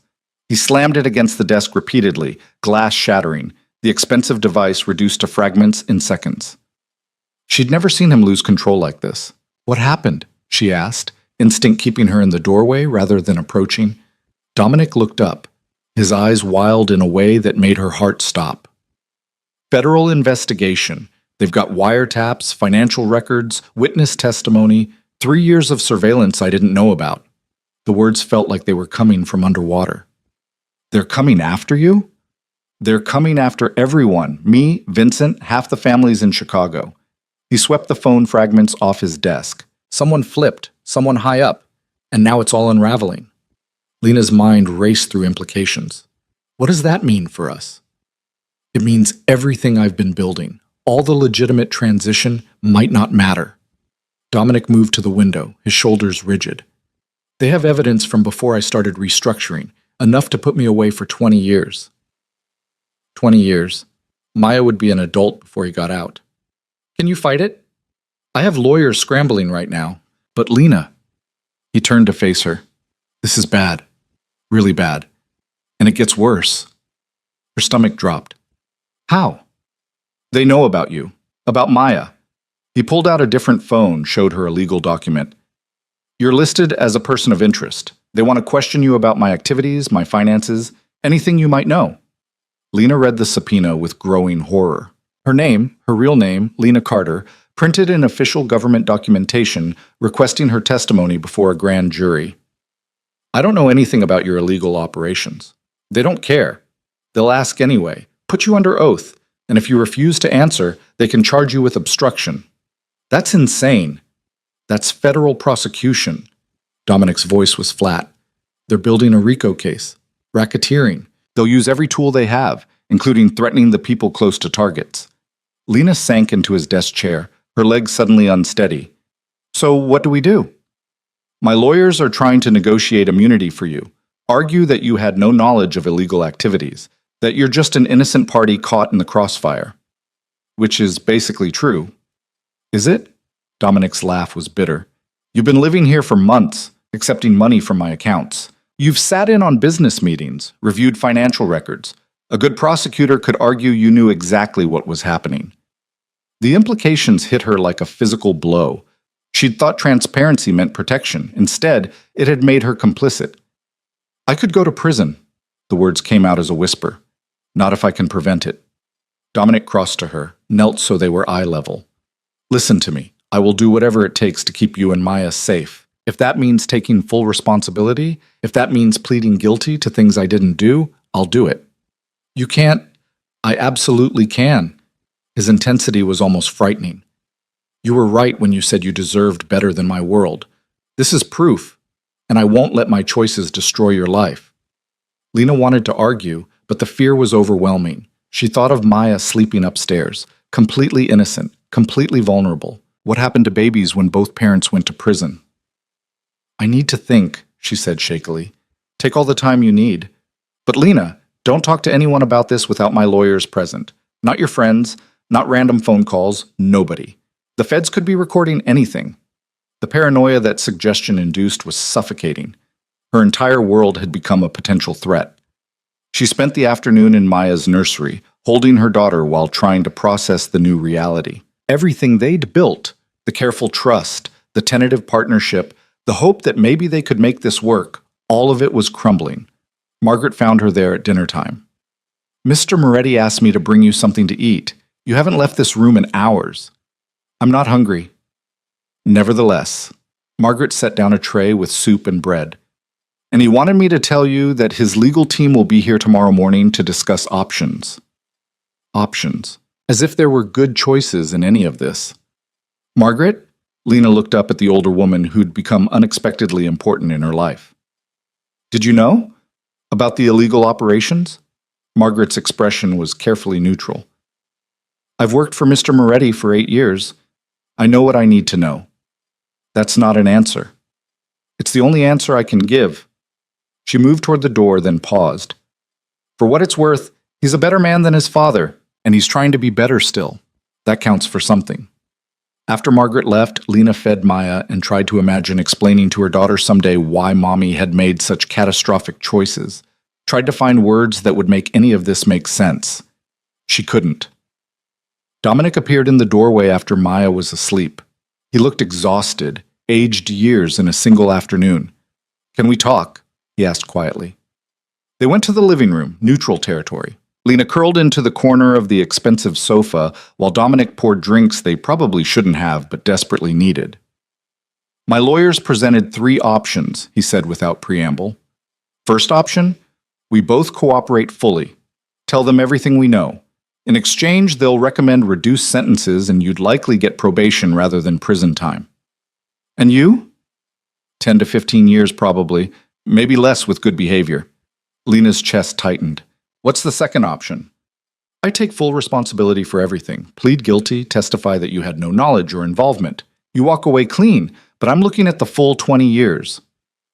No. The word came out fierce. You can't do that. Maya needs her father. Maya needs at least one parent who's not in prison. Dominic met her eyes. If we both go down, what happens to her? Foster care, the system? The thought was unbearable, but so was the thought of him sacrificing everything. What's the third option? Dominic was quiet for a long moment. We run. Tonight. I have resources they don't know about. Identities already prepared. We take Maya and disappear. South America, probably. Somewhere without extradition treaties. Lena stared at him. You're serious? Completely. I have $50 million in untraceable accounts. Properties purchased under shell companies. Everything we'd need to start over. As fugitives. As a family. Somewhere safe. He leaned forward. I know it's insane. I know it means giving up everything here. But at least we'd be together. The proposal should have been horrifying. Instead, Lena found herself actually considering it. What did they have in Chicago except investigations and threats? What kind of life could they build while looking over their shoulders for federal agents? If we run, we can never come back, she said slowly. No. Maya would grow up stateless. No real education, no normal life. We could provide education, and normal is overrated. Dominic's voice took on an edge of desperation. Lena, I've spent the last 8 hours gaming out every scenario. This is the only one where we all stay together and free. It's also the one where we're looking over our shoulders forever. We're already doing that here. He had a point. The last 3 months of relative peace had been an illusion. They'd still been surrounded by threats, just different ones. I need more than a few hours to decide something this massive, Lena said. We have 48 hours before the grand jury convenes. After that, running becomes significantly harder. 2 days to choose between prison, separation, or exile. The options were all terrible. Let me sleep on it, she finally said. Can you at least give me that? Dominic nodded, defeated. Of course. But Lena, whatever you decide, I'll support it. If you want to cooperate, testify against me. Save yourself. I understand. You'd let me testify against you? I'd do anything to keep you and Maya safe, even if it means losing everything else.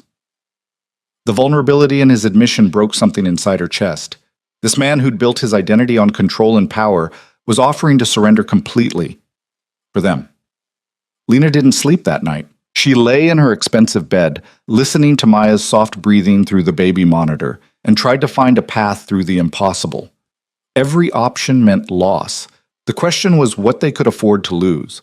By dawn, she'd made her decision. She found Dominic in his office where he had apparently spent the night. Legal documents covered every surface, evidence of his own sleepless calculations. I'm not testifying against you, she said without preamble. He looked up, surprised. Lena, let me finish. She moved into the room, stood across the desk from him. I'm also not running, and neither are you. Then what? We fight. Together. Lena placed her hands flat on the desk. You said you have the best lawyers in Chicago. We use them. We challenge every piece of evidence, every witness. We make them prove their case beyond reasonable doubt. That could take years, and we might still lose. Then we lose together. She met his gaze steadily. But we don't run, and we don't surrender.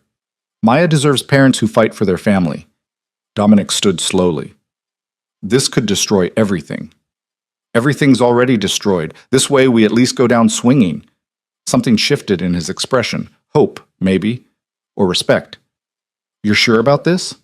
No, but I'm sure I'm not abandoning you to face this alone. Lena moved around the desk. You said you wanted to become someone worthy of what I deserve.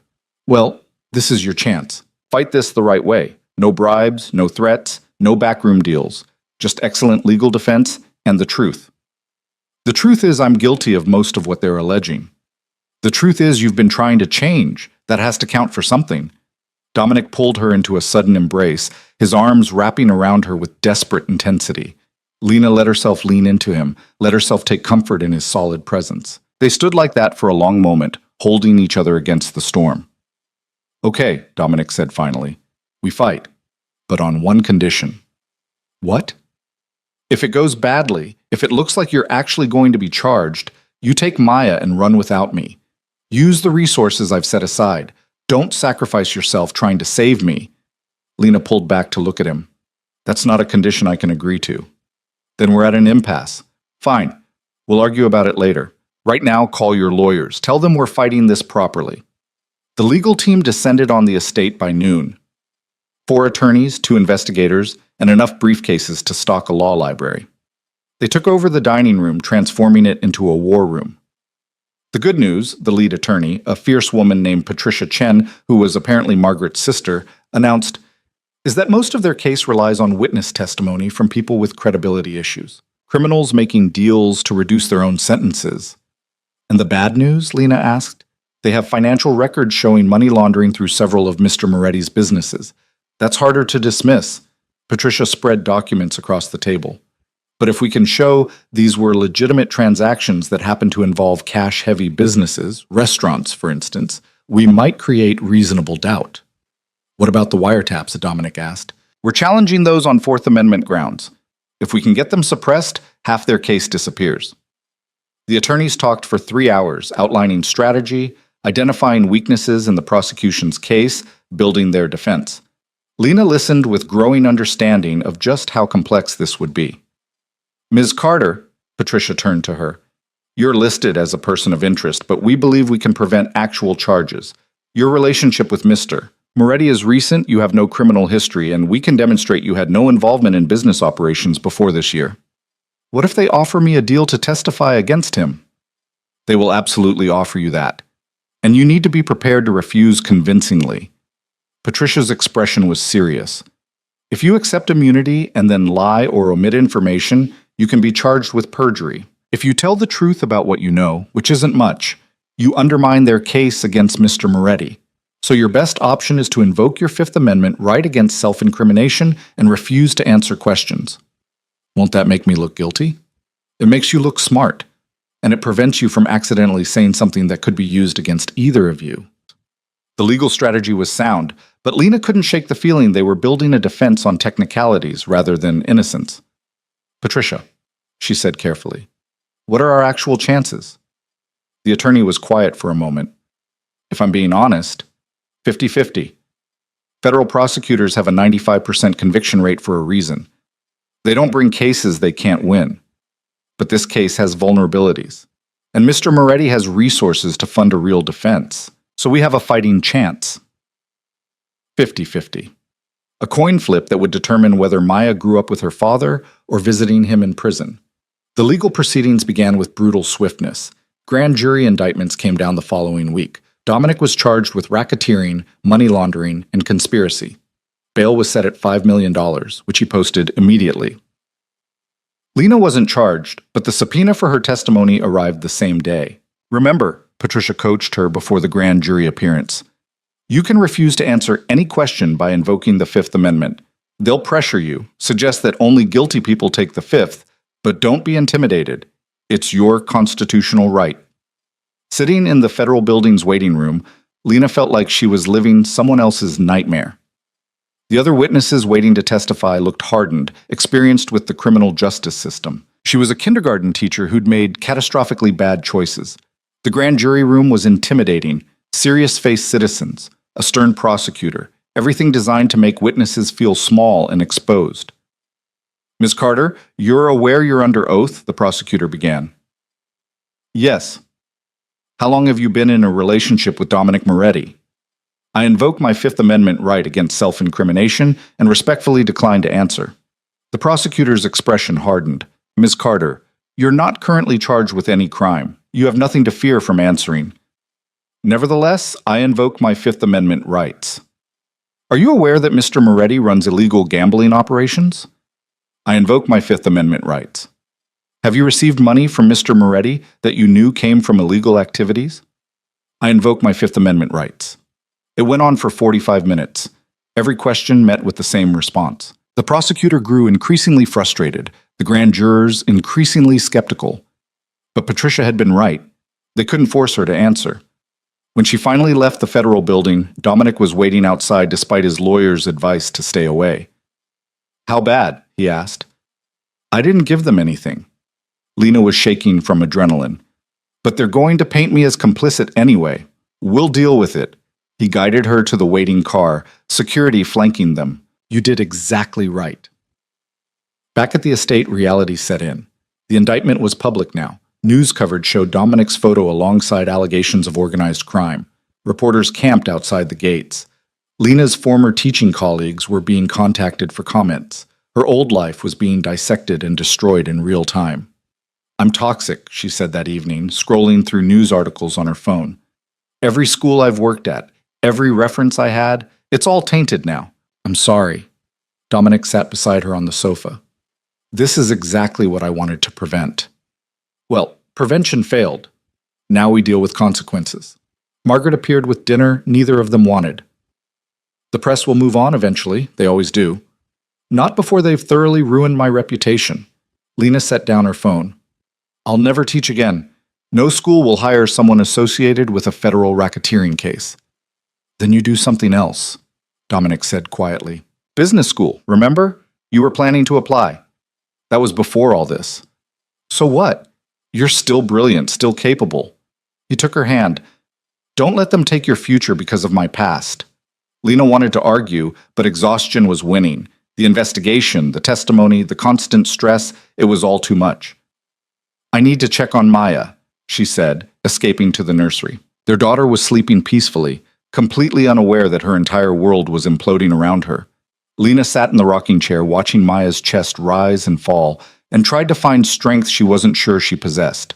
The trial date was set for 6 months out. 6 months of legal preparation, media scrutiny, and living under investigation. 6 months of watching Dominic's legitimate businesses suffer as partners pulled out, investors got nervous, employees jumped ship. The empire he'd been trying to build was collapsing in slow motion. We could still run, Dominic said one night, 3 months into the pretrial proceedings. I have everything ready. We could be in Argentina in 12 hours. Lena looked up from the legal documents she'd been reviewing. I thought we agreed to fight. That was before I watched this destroy you. He gestured at the papers spread across their dining room table. You haven't slept properly in weeks. You've lost weight. You barely smile anymore. I'm managing. You're drowning. Dominic sat beside her. And I'm the anchor pulling you under. Don't be dramatic. I'm being realistic. He turned her face toward him gently. Lena, I love you. And I can't keep watching this break you. The words stopped her heart. In all these months, through everything, he'd never said those words. You love me? She whispered. Of course I love you. I've loved you since that parking garage when you looked at me with absolute horror and I realized I'd just destroyed the best thing in my life. His thumb brushed across her cheek. I've been trying to earn you back ever since. Tears she'd been holding back for months finally spilled over. You can't just say that now. When should I say it? When I'm in prison? When it's too late? Dominic pulled her into his arms. I should have said it months ago. Should have told you every day that you're the reason I'm trying to change. Lena clung to him, years of fear and stress and complicated feelings pouring out in broken sobs. He held her through it, solid and steady, the man she'd somehow fallen for despite every reason not to. I love you too, she finally managed, and I hate that I do because it makes everything harder. Yeah. His laugh was watery. Love is inconvenient like that. They stayed wrapped together until Maya's crying summoned them both to the nursery. They took care of their daughter and practiced tandem, both of them exhausted but functioning. We're going to get through this, Lena said as they put Maya back down. Together? Together. She took his hand. No running. We fight, and whatever happens, we face it as a family. There was that word again, but this time it didn't feel complicated or forced. It felt true. The months until trial crawled by with agonizing slowness. Patricia and her team built their defense, found weaknesses in witness testimony, challenged evidence. But the prosecution was relentless, adding charges, bringing in new witnesses, building a case that looked increasingly damning. They're offering a plea deal, Patricia announced 3 weeks before trial. 20 years reduced to 12 with good behavior. You'd be out while Maya's still in high school. Dominic looked at Lena. What do you think?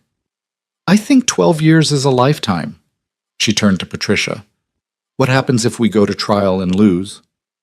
He's looking at 40 years minimum, multiple charges, consecutive sentences. 40 years. Maya would be middle-aged before he got out. But if we win, Lena pressed, if we win, he walks away clean. All charges dropped. 50-50 odds, a coin flip between freedom and lifetime imprisonment. We go to trial, Dominic said firmly. Patricia nodded. Then we better make damn sure we win. The final 3 weeks were a blur of preparation. Witness interviews, strategy sessions, mock trials where they practiced every scenario. Lena sat through it all, learning the legal system's intricacies, understanding just how much was at stake. The night before trial, she found Dominic in Maya's nursery. Couldn't sleep? She asked softly. Memorizing her face. He looked up from where he sat watching their daughter. In case tomorrow goes badly. Lena joined him, both of them committing this moment to memory. Maya at 8 months old, healthy and perfect and completely innocent. Whatever happens tomorrow, Lena said quietly, she'll know you fought for her. For us. Will that be enough? It'll have to be. They sat in the nursery until dawn, holding each other and their daughter, preparing for a trial that would determine everything. The future had never felt more uncertain, but for the first time since that parking garage, Lena felt like they were facing it honestly. No more illusions, no more hiding. Just two people who loved each other and their child, fighting with everything they had against impossible odds. Win or lose, they'd do it together. That had to count for something. The federal courthouse felt like a cathedral built to intimidate. Marble floors, soaring ceilings, the weight of justice carved into every column and cornice. Lena sat behind the defense table, Maya sleeping in a carrier at her feet, and tried to control her breathing as the jury filed in. 12 strangers who would decide their future. Dominic sat beside Patricia, his expression calm in a way Lena had learned meant he was anything but. His hand found hers under the table, squeezed once. Whatever happened next, they'd face it together. The prosecution's opening statement was devastating. 3 hours of evidence presentation, witness lists, financial records that painted Dominic as exactly what he'd been, a crime lord who'd spent years building an empire on illegal operations. The prosecutor, a sharp-eyed man named Davidson, spoke with absolute certainty. The evidence will show that Dominic Moretti knowingly and willfully engaged in a pattern of racketeering activity, that he laundered money through legitimate businesses, that he orchestrated illegal gambling operations, smuggling rings, and protection rackets across Chicago, and that he did all of this while presenting a respectable face to the community. Lena watched the jury's faces. Some looked sympathetic. Most looked convinced. When Patricia stood for the defense's opening, the courtroom went quiet. Everything the prosecution just told you is partially true, she began, and Lena's heart stopped. Dominic Moretti did inherit a criminal organization. He did run operations that violated federal law. But here's what they won't tell you. For the past 5 years, he's been systematically dismantling that empire, transitioning to legitimate businesses, reducing illegal activity by over 60%, trying to become something better than what his father left him. Patricia pulled up financial records on the courtroom monitors. You'll see legitimate restaurant chains, real estate holdings, import companies that comply with every regulation. You'll see a man who enrolled in business school to learn how to run legal operations. You'll see documented evidence of transition, not expansion. She turned to face the jury directly. The prosecution wants you to judge my client based on who he was. I'm asking you to consider who he's becoming, because transformation isn't a crime. Trying to change isn't illegal, and a man shouldn't spend his life in prison for trying to climb out of a hole his father dug. It was a gamble. Admitting guilt to some charges while arguing mitigation. But watching the jury, Lena saw a few faces shift from certain to considering. Maybe they had a chance after all. The trial stretched across 3 brutal weeks. Prosecution witnesses, former employees, rival gang members, people who'd taken deals to testify, painted vivid pictures of Dominic's criminal activities. Each one felt like a nail in their coffin, but Patricia was relentless in cross-examination. Mr. Castellano, you're testifying in exchange for what exactly? Reduced sentence, 5 years instead of 20. And you were arrested for what crime? Embezzlement. I stole from Mr. Moretti's operations. So you're a proven thief and liar, and we're supposed to believe your testimony about my client? Patricia's voice was sharp. How much of what you're saying is true versus what prosecutors told you to say to get your deal? Objection. Davidson stood. Counsel is impugning the witness. Sustained. Ms. Chen, rephrase. But the damage was done. The jury had seen the weakness in the testimony. It went like that for days. Patricia systematically dismantled credibility, showed inconsistencies, revealed the deals and motivations behind each witness. The prosecution's case started looking less like ironclad evidence and more like a house of cards built on unreliable testimony. Then came the financial records. Davidson spent 2 days walking forensic accountants through money trails, showing how cash from illegal operations moved through Dominic's legitimate businesses. It was damning, technical, and impossible to dismiss. This exhibit shows $3 million flowing from unlicensed gambling operations into Moretti Restaurant Group accounts, Davidson explained, laundered through what appeared to be legitimate sales. The numbers didn't lie. The pattern was clear. Patricia's counter was brilliant. She brought in her own forensic accountant who showed the same records from a different angle. Yes, cash came into these accounts. But look at what happened next. It was reported to the IRS, taxes were paid, everything was documented. If Mr. Moretti was trying to hide illegal proceeds, why would he pay taxes on them? Because paying taxes creates the appearance of legitimacy, Davidson started. Or because he was actually trying to transition illegal operations into legal ones, converting cash businesses into legitimate revenue streams. Patricia pulled up more records. You can see the pattern over 5 years. Illegal revenue decreasing annually, legitimate revenue increasing. This isn't money laundering, it's business transformation. The jury looked confused now, which was better than convinced of guilt. Halfway through week 2, the prosecution called their star witness, Vincent Calabrese. Lena's blood ran cold as Vincent took the stand. The man who'd threatened her and Maya, now testifying against Dominic in exchange for immunity. Mr. Calabrese, how long have you known the defendant? About 15 years? We came up in the same world. And can you describe Mr. Moretti's role in Chicago's organized crime? He runs the North Side, controls gambling, smuggling, protection. His father built it, Dominic expanded it. Davidson walked Vincent through years of criminal activity, each answer more damaging than the last. Dominic's face remained impassive, but Lena could feel the tension radiating from him. Then Patricia stood for cross-examination. Mr. Calabrese, you're testifying under an immunity agreement, correct? Yes. An immunity agreement for what crimes specifically? Vincent shifted uncomfortably. Similar charges, racketeering, money laundering. So you did everything you're accusing my client of doing. I never said I was innocent. No, you just said whatever prosecutors told you to say to avoid prison. Patricia moved closer. Isn't it true that you and Mr. Moretti were business partners until recently? We had some joint ventures.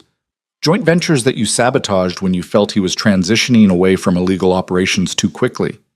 Objection, speculation. I'll rephrase. Mr. Calabrese, did you or did you not send armed men to threaten Mrs. Carter and Mr. Moretti's infant daughter? Vincent's face flushed. That's not, I never, yes or no. Did you threaten a woman and a baby to pressure my client? Davidson was on his feet. Your Honor, this is outside the scope. It goes to witness credibility, Patricia countered. If Mr. Calabrese is willing to threaten an infant, he's willing to lie under oath. The judge considered. I'll allow it. Answer the question, Mr. Calabrese. Vincent glared at Patricia. I sent a message. That's how business works. A message involving a photograph of a newborn baby and explicit threats. And now you're testifying against the father of that child in exchange for immunity. The jury should understand your motivations aren't exactly pure. The cross-examination continued for hours. By the end, Vincent looked less like a credible witness and more like a criminal cutting any deal necessary to save himself. But the prosecution still had the financial records, still had the pattern of illegal activity. As week 3 began, Patricia made a risky decision. The defense calls Dominic Moretti. Lena's heart stopped. They'd debated this for weeks. Putting Dominic on the stand meant exposing him to Davidson's cross-examination, but it also meant letting the jury hear directly from him. Dominic took the oath, settled into the witness chair, and met Patricia's eyes with quiet resolve. Mr. Moretti, did you inherit a criminal organization from your father? Yes. Did you run illegal operations for several years? Yes. Murmurs rippled through the courtroom.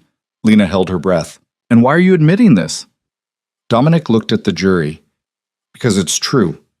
My father built an empire on violence and illegal activity. When he died, I was 16 years old. I had 2 choices. Let everything collapse, which would have gotten people killed, or take over and try to manage it. I chose management. What happened next? I spent years learning the business. And the more I learned, the more I hated it. His voice was steady. The violence, the fear, the constant threat. I watched good people get hurt because of decisions my father made decades ago, and I decided I wanted different. Patricia pulled up financial records. Can you explain these documents? That's my transition plan. 5 years ago, I started moving operations toward legitimate businesses, reducing illegal activity, investing in legal enterprises. It's not fast. You can't dismantle a criminal empire overnight without people getting killed. But every year there's less illegal revenue and more legitimate income. Why not just walk away completely? Because I'm responsible for about 200 families. People who work in my restaurants, my import companies, my real estate holdings. If I just abandoned everything, they'd lose their livelihoods. And the violent people who'd fill the power vacuum would make my father look merciful. Patricia walked him through years of business decisions. The partnership with Vincent that reduced violence. The restaurant expansion that created legitimate jobs. The enrollment in business school. Mr. Moretti, why should this jury believe you're actually changing? Dominic's eyes found Lena in the gallery. Because I have a daughter, and I want her to inherit businesses, not blood feuds. I want her to know her father as someone who built things, not destroyed them. Then Davidson stood for cross-examination, and the real battle began. Mr. Moretti, you testified that you reduced illegal activity, but you didn't eliminate it, did you? Not yet, no. So you continued to break federal law while claiming to transition. I continued to manage operations that were illegal while working to replace them with legal alternatives. That's a convenient distinction. Davidson pulled up different records. These show illegal gambling revenue from just 8 months ago. Yes. Operations I was in the process of shutting down. Process. That's a useful word, isn't it? You can claim to be in process indefinitely while continuing to profit from crime. If I shut everything down at once, 20 competitors would rush in. More violence, more victims. I'm doing this strategically to minimize harm. Davidson spent 3 hours attacking every answer, every justification. But Dominic never wavered, never lost his composure. He admitted his crimes while explaining his choices, acknowledged his guilt while demonstrating his effort to change. By the end of the cross-examination, the jury looked torn, which was exactly where Patricia wanted them. Closing arguments came on day 19. Davidson painted Dominic as a criminal who'd gotten caught and was now claiming reformation to avoid consequences. Don't be fooled by talk of transition and change. The evidence shows systematic illegal activity continuing right up until his arrest. A criminal doesn't stop being a criminal just because he enrolls in business school. Patricia's closing was passionate. My client isn't claiming to be innocent. He's claiming to be trying. And there's a difference between a man actively committing crimes and a man working to undo his father's legacy. Yes, he's broken laws.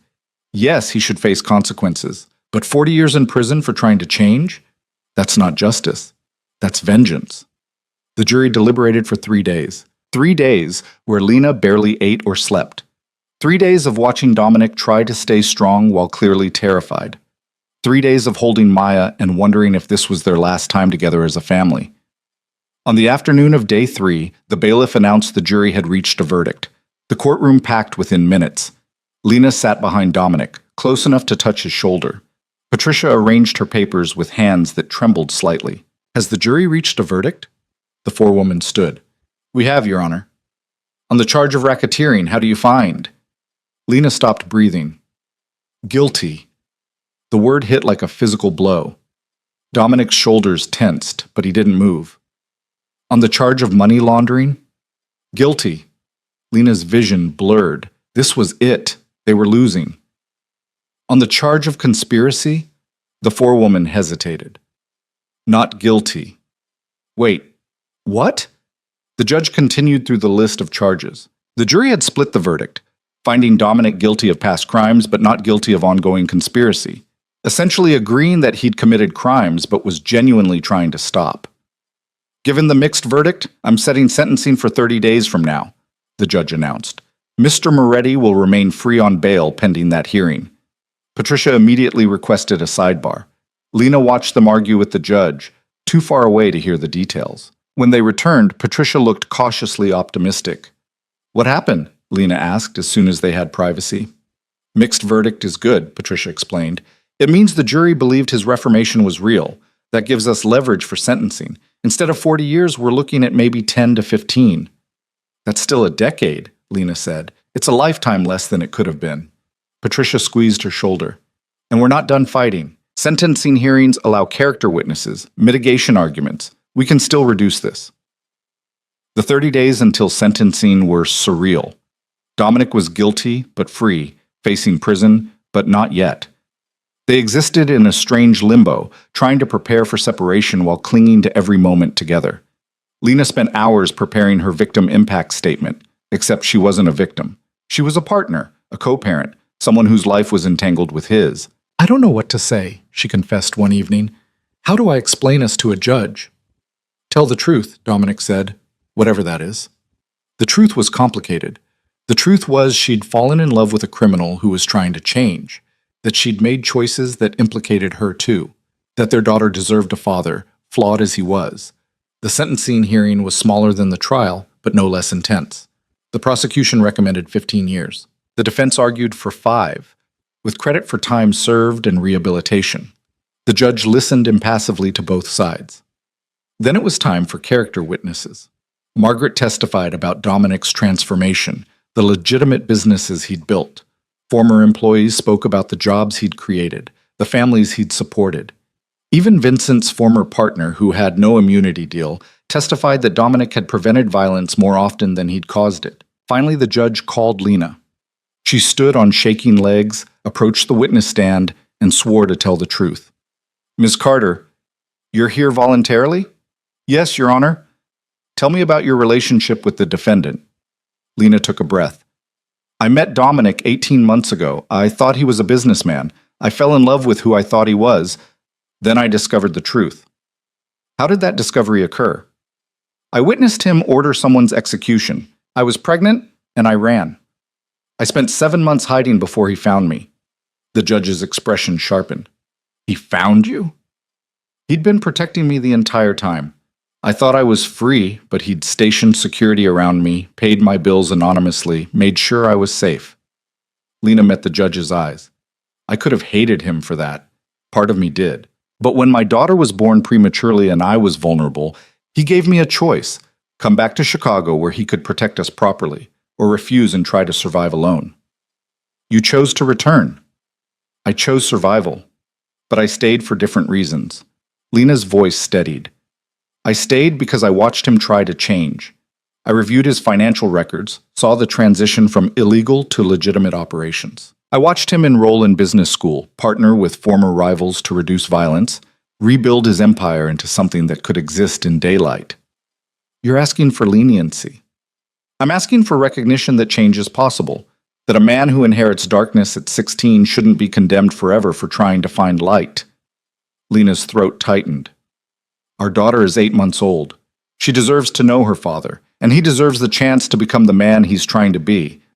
The judge was quiet for a moment. Thank you, Ms. Carter. You may step down. Dominic spoke last, his statement brief and direct. Your Honor, I'm guilty of everything the jury convicted me of. I don't deny my crimes or try to minimize them, but I'm trying to change.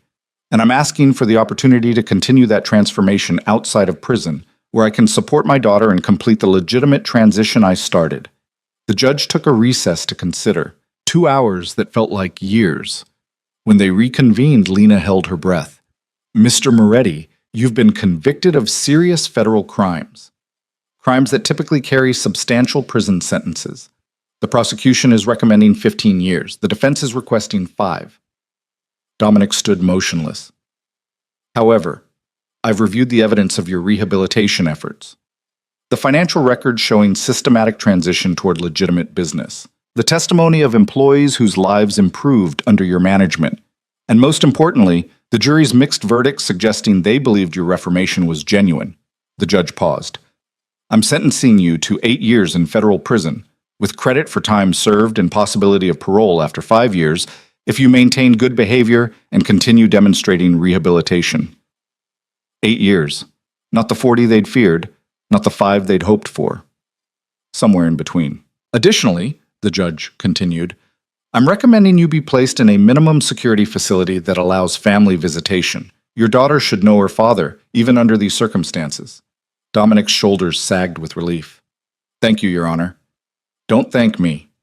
Earn this leniency by continuing the transformation you started. Prove that the court's faith in your rehabilitation wasn't misplaced. As the bailiff led Dominic away to begin processing, he looked back at Lena one last time. She tried to smile, tried to show strength. They'd survived. Not unscathed, but intact. 8 years wasn't forever. The first year was the hardest. Learning to parent alone, to manage the estate's operations, to navigate a world without Dominic's daily presence. But he'd been right about the minimum security facility. Visitation was every weekend, video calls twice a week. Maya got to know her father through glass and screens, laughing at his silly faces, reaching for him through barriers. Lena enrolled in the business school program Dominic had started, used his business contacts to continue the legitimate transition, closing the last illegal operations and replacing them with legal ventures. She was good at it, discovering a talent for strategy she'd never known she possessed. Patricia became an unlikely friend, guiding Lena through the legal complexities of running Dominic's empire. Margaret remained the estate's steady presence, helping with Maya and providing the grandmother figure neither of them had. The media attention faded. New scandals emerged to capture public interest. Gradually, Lena stopped being the crime boss's girlfriend and became just another single mother navigating life's complexities. Except she wasn't single. She was waiting. Dominic thrived in prison in ways that surprised everyone. He finished his MBA through correspondence courses, started teaching business classes to other inmates, became a model prisoner. His parole hearing started after year 5. The first one was denied. Too soon, the board said, but they acknowledged his rehabilitation efforts. The second hearing, 6 months later, went differently. Lena testified again, this time about the businesses they'd built, the legitimate empire that now employed over 1,000 people. About Maya, now 6 years old, who wrote letters to her daddy and counted days until he came home. Mr. Moretti has demonstrated exceptional rehabilitation, the parole board chairman said. His business program has helped dozens of inmates prepare for legitimate employment post-release. He's maintained perfect conduct for 5.5 years, and the criminal organization he once ran has been completely transformed into legal operations. They granted parole effective in 30 days. Lena cried in the parking lot afterward, Maya confused by her mother's tears. "Happy crying, baby," Lena explained. "Daddy's coming home."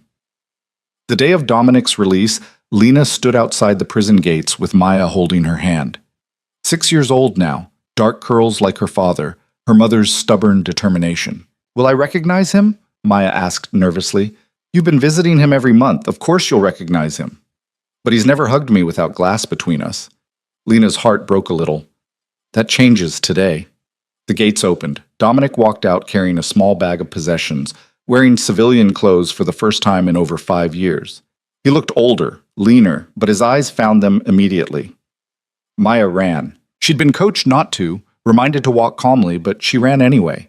Dominic dropped his bag and caught her, lifting her into his arms for the first time without barriers. "Hi, butterfly," he whispered into her hair. "Hi, Daddy. You're really real." "I'm really real." Lena approached more slowly, drinking in the sight of them together. Her family, finally whole. Dominic met her eyes over Maya's head. "Hi. Hi yourself." She touched his face, feeling actual skin instead of glass. "Welcome home." The drive back to Lake Forest was surreal. Maya chattered non-stop, showing Dominic drawings she'd made, telling him about school and friends and everything he'd missed. He listened with rapt attention, his hand never leaving Lena's. The estate looked the same, but felt different with him there. Margaret had prepared his favorite meal. The staff, people who'd waited years for his return, welcomed him warmly. After dinner, after Maya was finally asleep, Lena and Dominic stood in the living room that had witnessed so many difficult conversations. "So," he said, "what now?" "Now we figure out the rest of our lives." Lena moved into his arms, finally able to hold him without time limits or supervision. "You've got parole conditions to follow, businesses to help run, a daughter to raise properly." "Sounds complicated." "It will be." She looked up at him. "But we've survived worse." "We have." Dominic kissed her forehead. "Thank you." "For what?" "For waiting, for building this, for giving me something worth coming home to." "You built it too, from inside prison, through phone calls and letters and sheer determination." Lena pulled back slightly. "We're partners now. Actually, officially partners. I had Patricia draw up papers making me co-owner of the businesses. Equal say, equal responsibility." Dominic's smile was genuine. "When did you do that?" 3 years ago. Figured if I was running your empire, I should have official authority." "Our empire," he corrected. "And I wouldn't want it any other way." They stood in comfortable silence, years of struggle and separation finally behind them. I have something for you, Dominic said, pulling a small box from his pocket. Lena's breath caught. Dominic, let me do this properly. He opened the box, revealing a simple diamond ring. I bought this 6 years ago with money I earned teaching classes in prison. It's not fancy, but it's completely legitimate. No blood money, no illegal proceeds, just honest work. It's perfect. Lena Carter, you've waited for me when you had every reason to leave. You've built a life for our daughter, transformed my businesses, and somehow still found it in yourself to love me. Will you marry me? She'd known this was coming, had anticipated it for years, but hearing the actual question still made her heart race. Yes, she said, but on one condition. Name it. We do this right. Legal wedding, legitimate life, no more secrets or shadows. We build something Maya can be proud of. Deal. Dominic slipped the ring onto her finger. Though technically that's 3 conditions. I'm negotiating up. Lena laughed, then kissed him. Get used to it. They married 6 months later in the estate's garden, Maya as flower girl, Margaret crying happy tears. It was small, intimate, exactly what they needed. No press, no spectacle, just family and the few friends who'd stood by them through everything.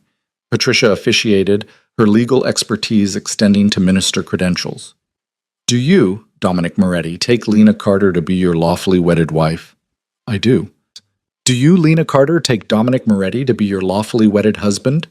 Lena looked at the man she'd run from, returned to, fought beside.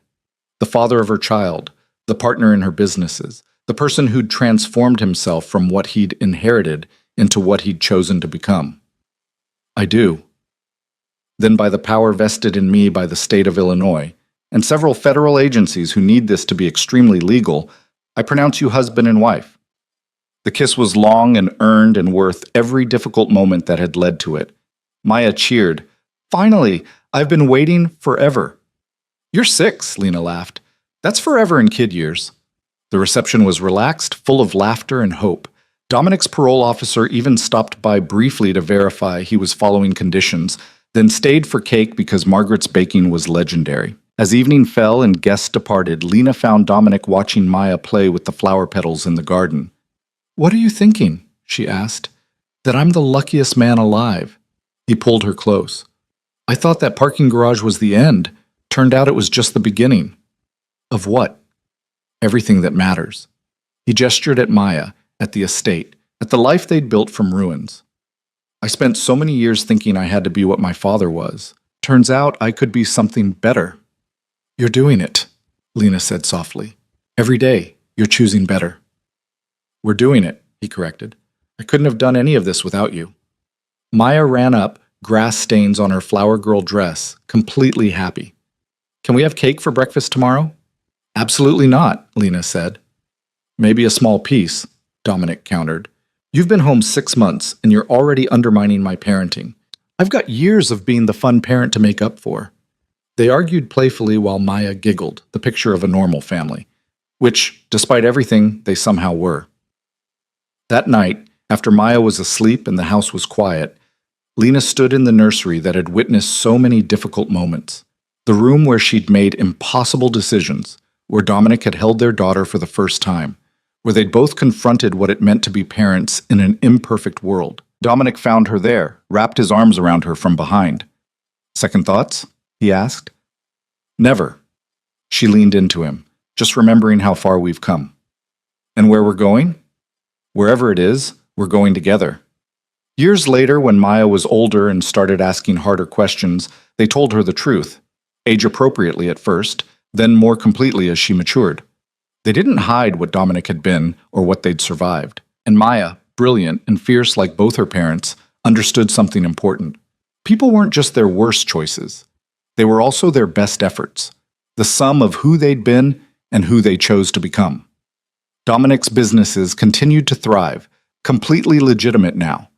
The last questionable operation had closed during his 4th year in prison, replaced by consulting firms and restaurant chains and real estate holdings that operated in full daylight. Lena completed her MBA, then a doctorate in business ethics.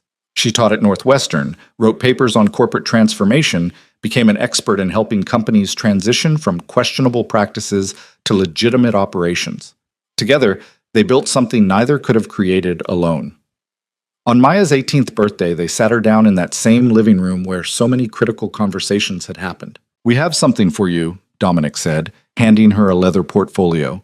Inside were documents establishing a foundation in her name, funded by the estate, dedicated to helping children of incarcerated parents maintain family connections and build stable futures. "This is everything we learned," Lena explained, "about second chances, about transformation, about how family can survive impossible circumstances. We want to help other families find their way through." Maya looked at the documents, then at her parents. "This is perfect, but I have a condition." "Of course you do," Dominic smiled. "You're your mother's daughter. I want to run it, after college. Make this my career." Lena and Dominic exchanged glances. They'd hoped she'd choose business, maybe law, something prestigious and stable, but helping others who'd survived what they had? That was better. "Yes," Lena said. "Absolutely yes." Maya grinned. "Good, because I already wrote my college admissions essay about it." That was their daughter. Always 3 steps ahead, planning futures while others worried about presents. She inherited the best of both of them. Years continued to pass. Dominic and Lena grew older together, navigating life's normal complications, teenagers, college applications, business challenges that were blessedly legal and boring. They argued about finances and parenting strategies and whether to expand the foundation's reach. Normal couple things. On their 15th wedding anniversary, they returned to the estate's orchard where they'd first started negotiating their partnership. "Remember when you demanded separate finances and a public identity?" Dominic asked. "Remember when you thought you could control everything through surveillance and protection?" Lena countered. "We were both idiots. Terrified idiots," she corrected. "But we figured it out." They had, through trial and compromise and the slow building of trust that came from choosing each other every single day. "Do you ever regret it?" Dominic asked quietly. "The running, the hiding, all those months alone?" Lena considered the question seriously. "Sometimes I regret the fear, the panic. But the running itself? That gave me time to figure out who I was outside of us. Made me stronger. Strong enough to stay when you could have left. Strong enough to demand better, to negotiate partnership instead of accepting protection." She took his hand. "We built something real, Dominic. Not perfect, but real. That matters more than the easy path would have." He pulled her close, and they stood in the orchard as the sun set, painting everything gold. 16 years since that parking garage. 16 years of fighting and building and transforming darkness into something that could survive in light. Not a fairy tale. Not a romance for the ages. Just 2 imperfect people who'd made terrible choices and fought like hell to create something worth keeping. Their daughter was launching a foundation to help others survive what they had. Their businesses employed thousands in legitimate operations. Their marriage had survived prison and trials and every reason to fail. And on a warm autumn evening in the orchard, where they'd negotiated their first fragile truce, Lena Carter Moretti realized something important. She'd never been trapped in a cage. She'd been building a home. One difficult choice at a time, one compromise at a time, one act of faith at a time. And the home they'd built together was strong enough to last. "I love you," she said. "I love you too," Dominic replied. "Thank you for giving me the chance to earn that. Thank you for becoming someone worth it." Behind them, the house glowed with lights. Inside, Margaret was preparing dinner. Maya would be home from college soon, full of stories and plans. Their family, complicated and hard-won and absolutely real. Lena had thought she knew what she wanted 16 years ago. A simple life, a good man, a future free from complications. Instead, she'd gotten a criminal trying to become better, impossible choices, and a future built from the ruins of everything she'd thought she understood. And somehow, that had been exactly what she needed. Not the easy path, the real one, the one that led home.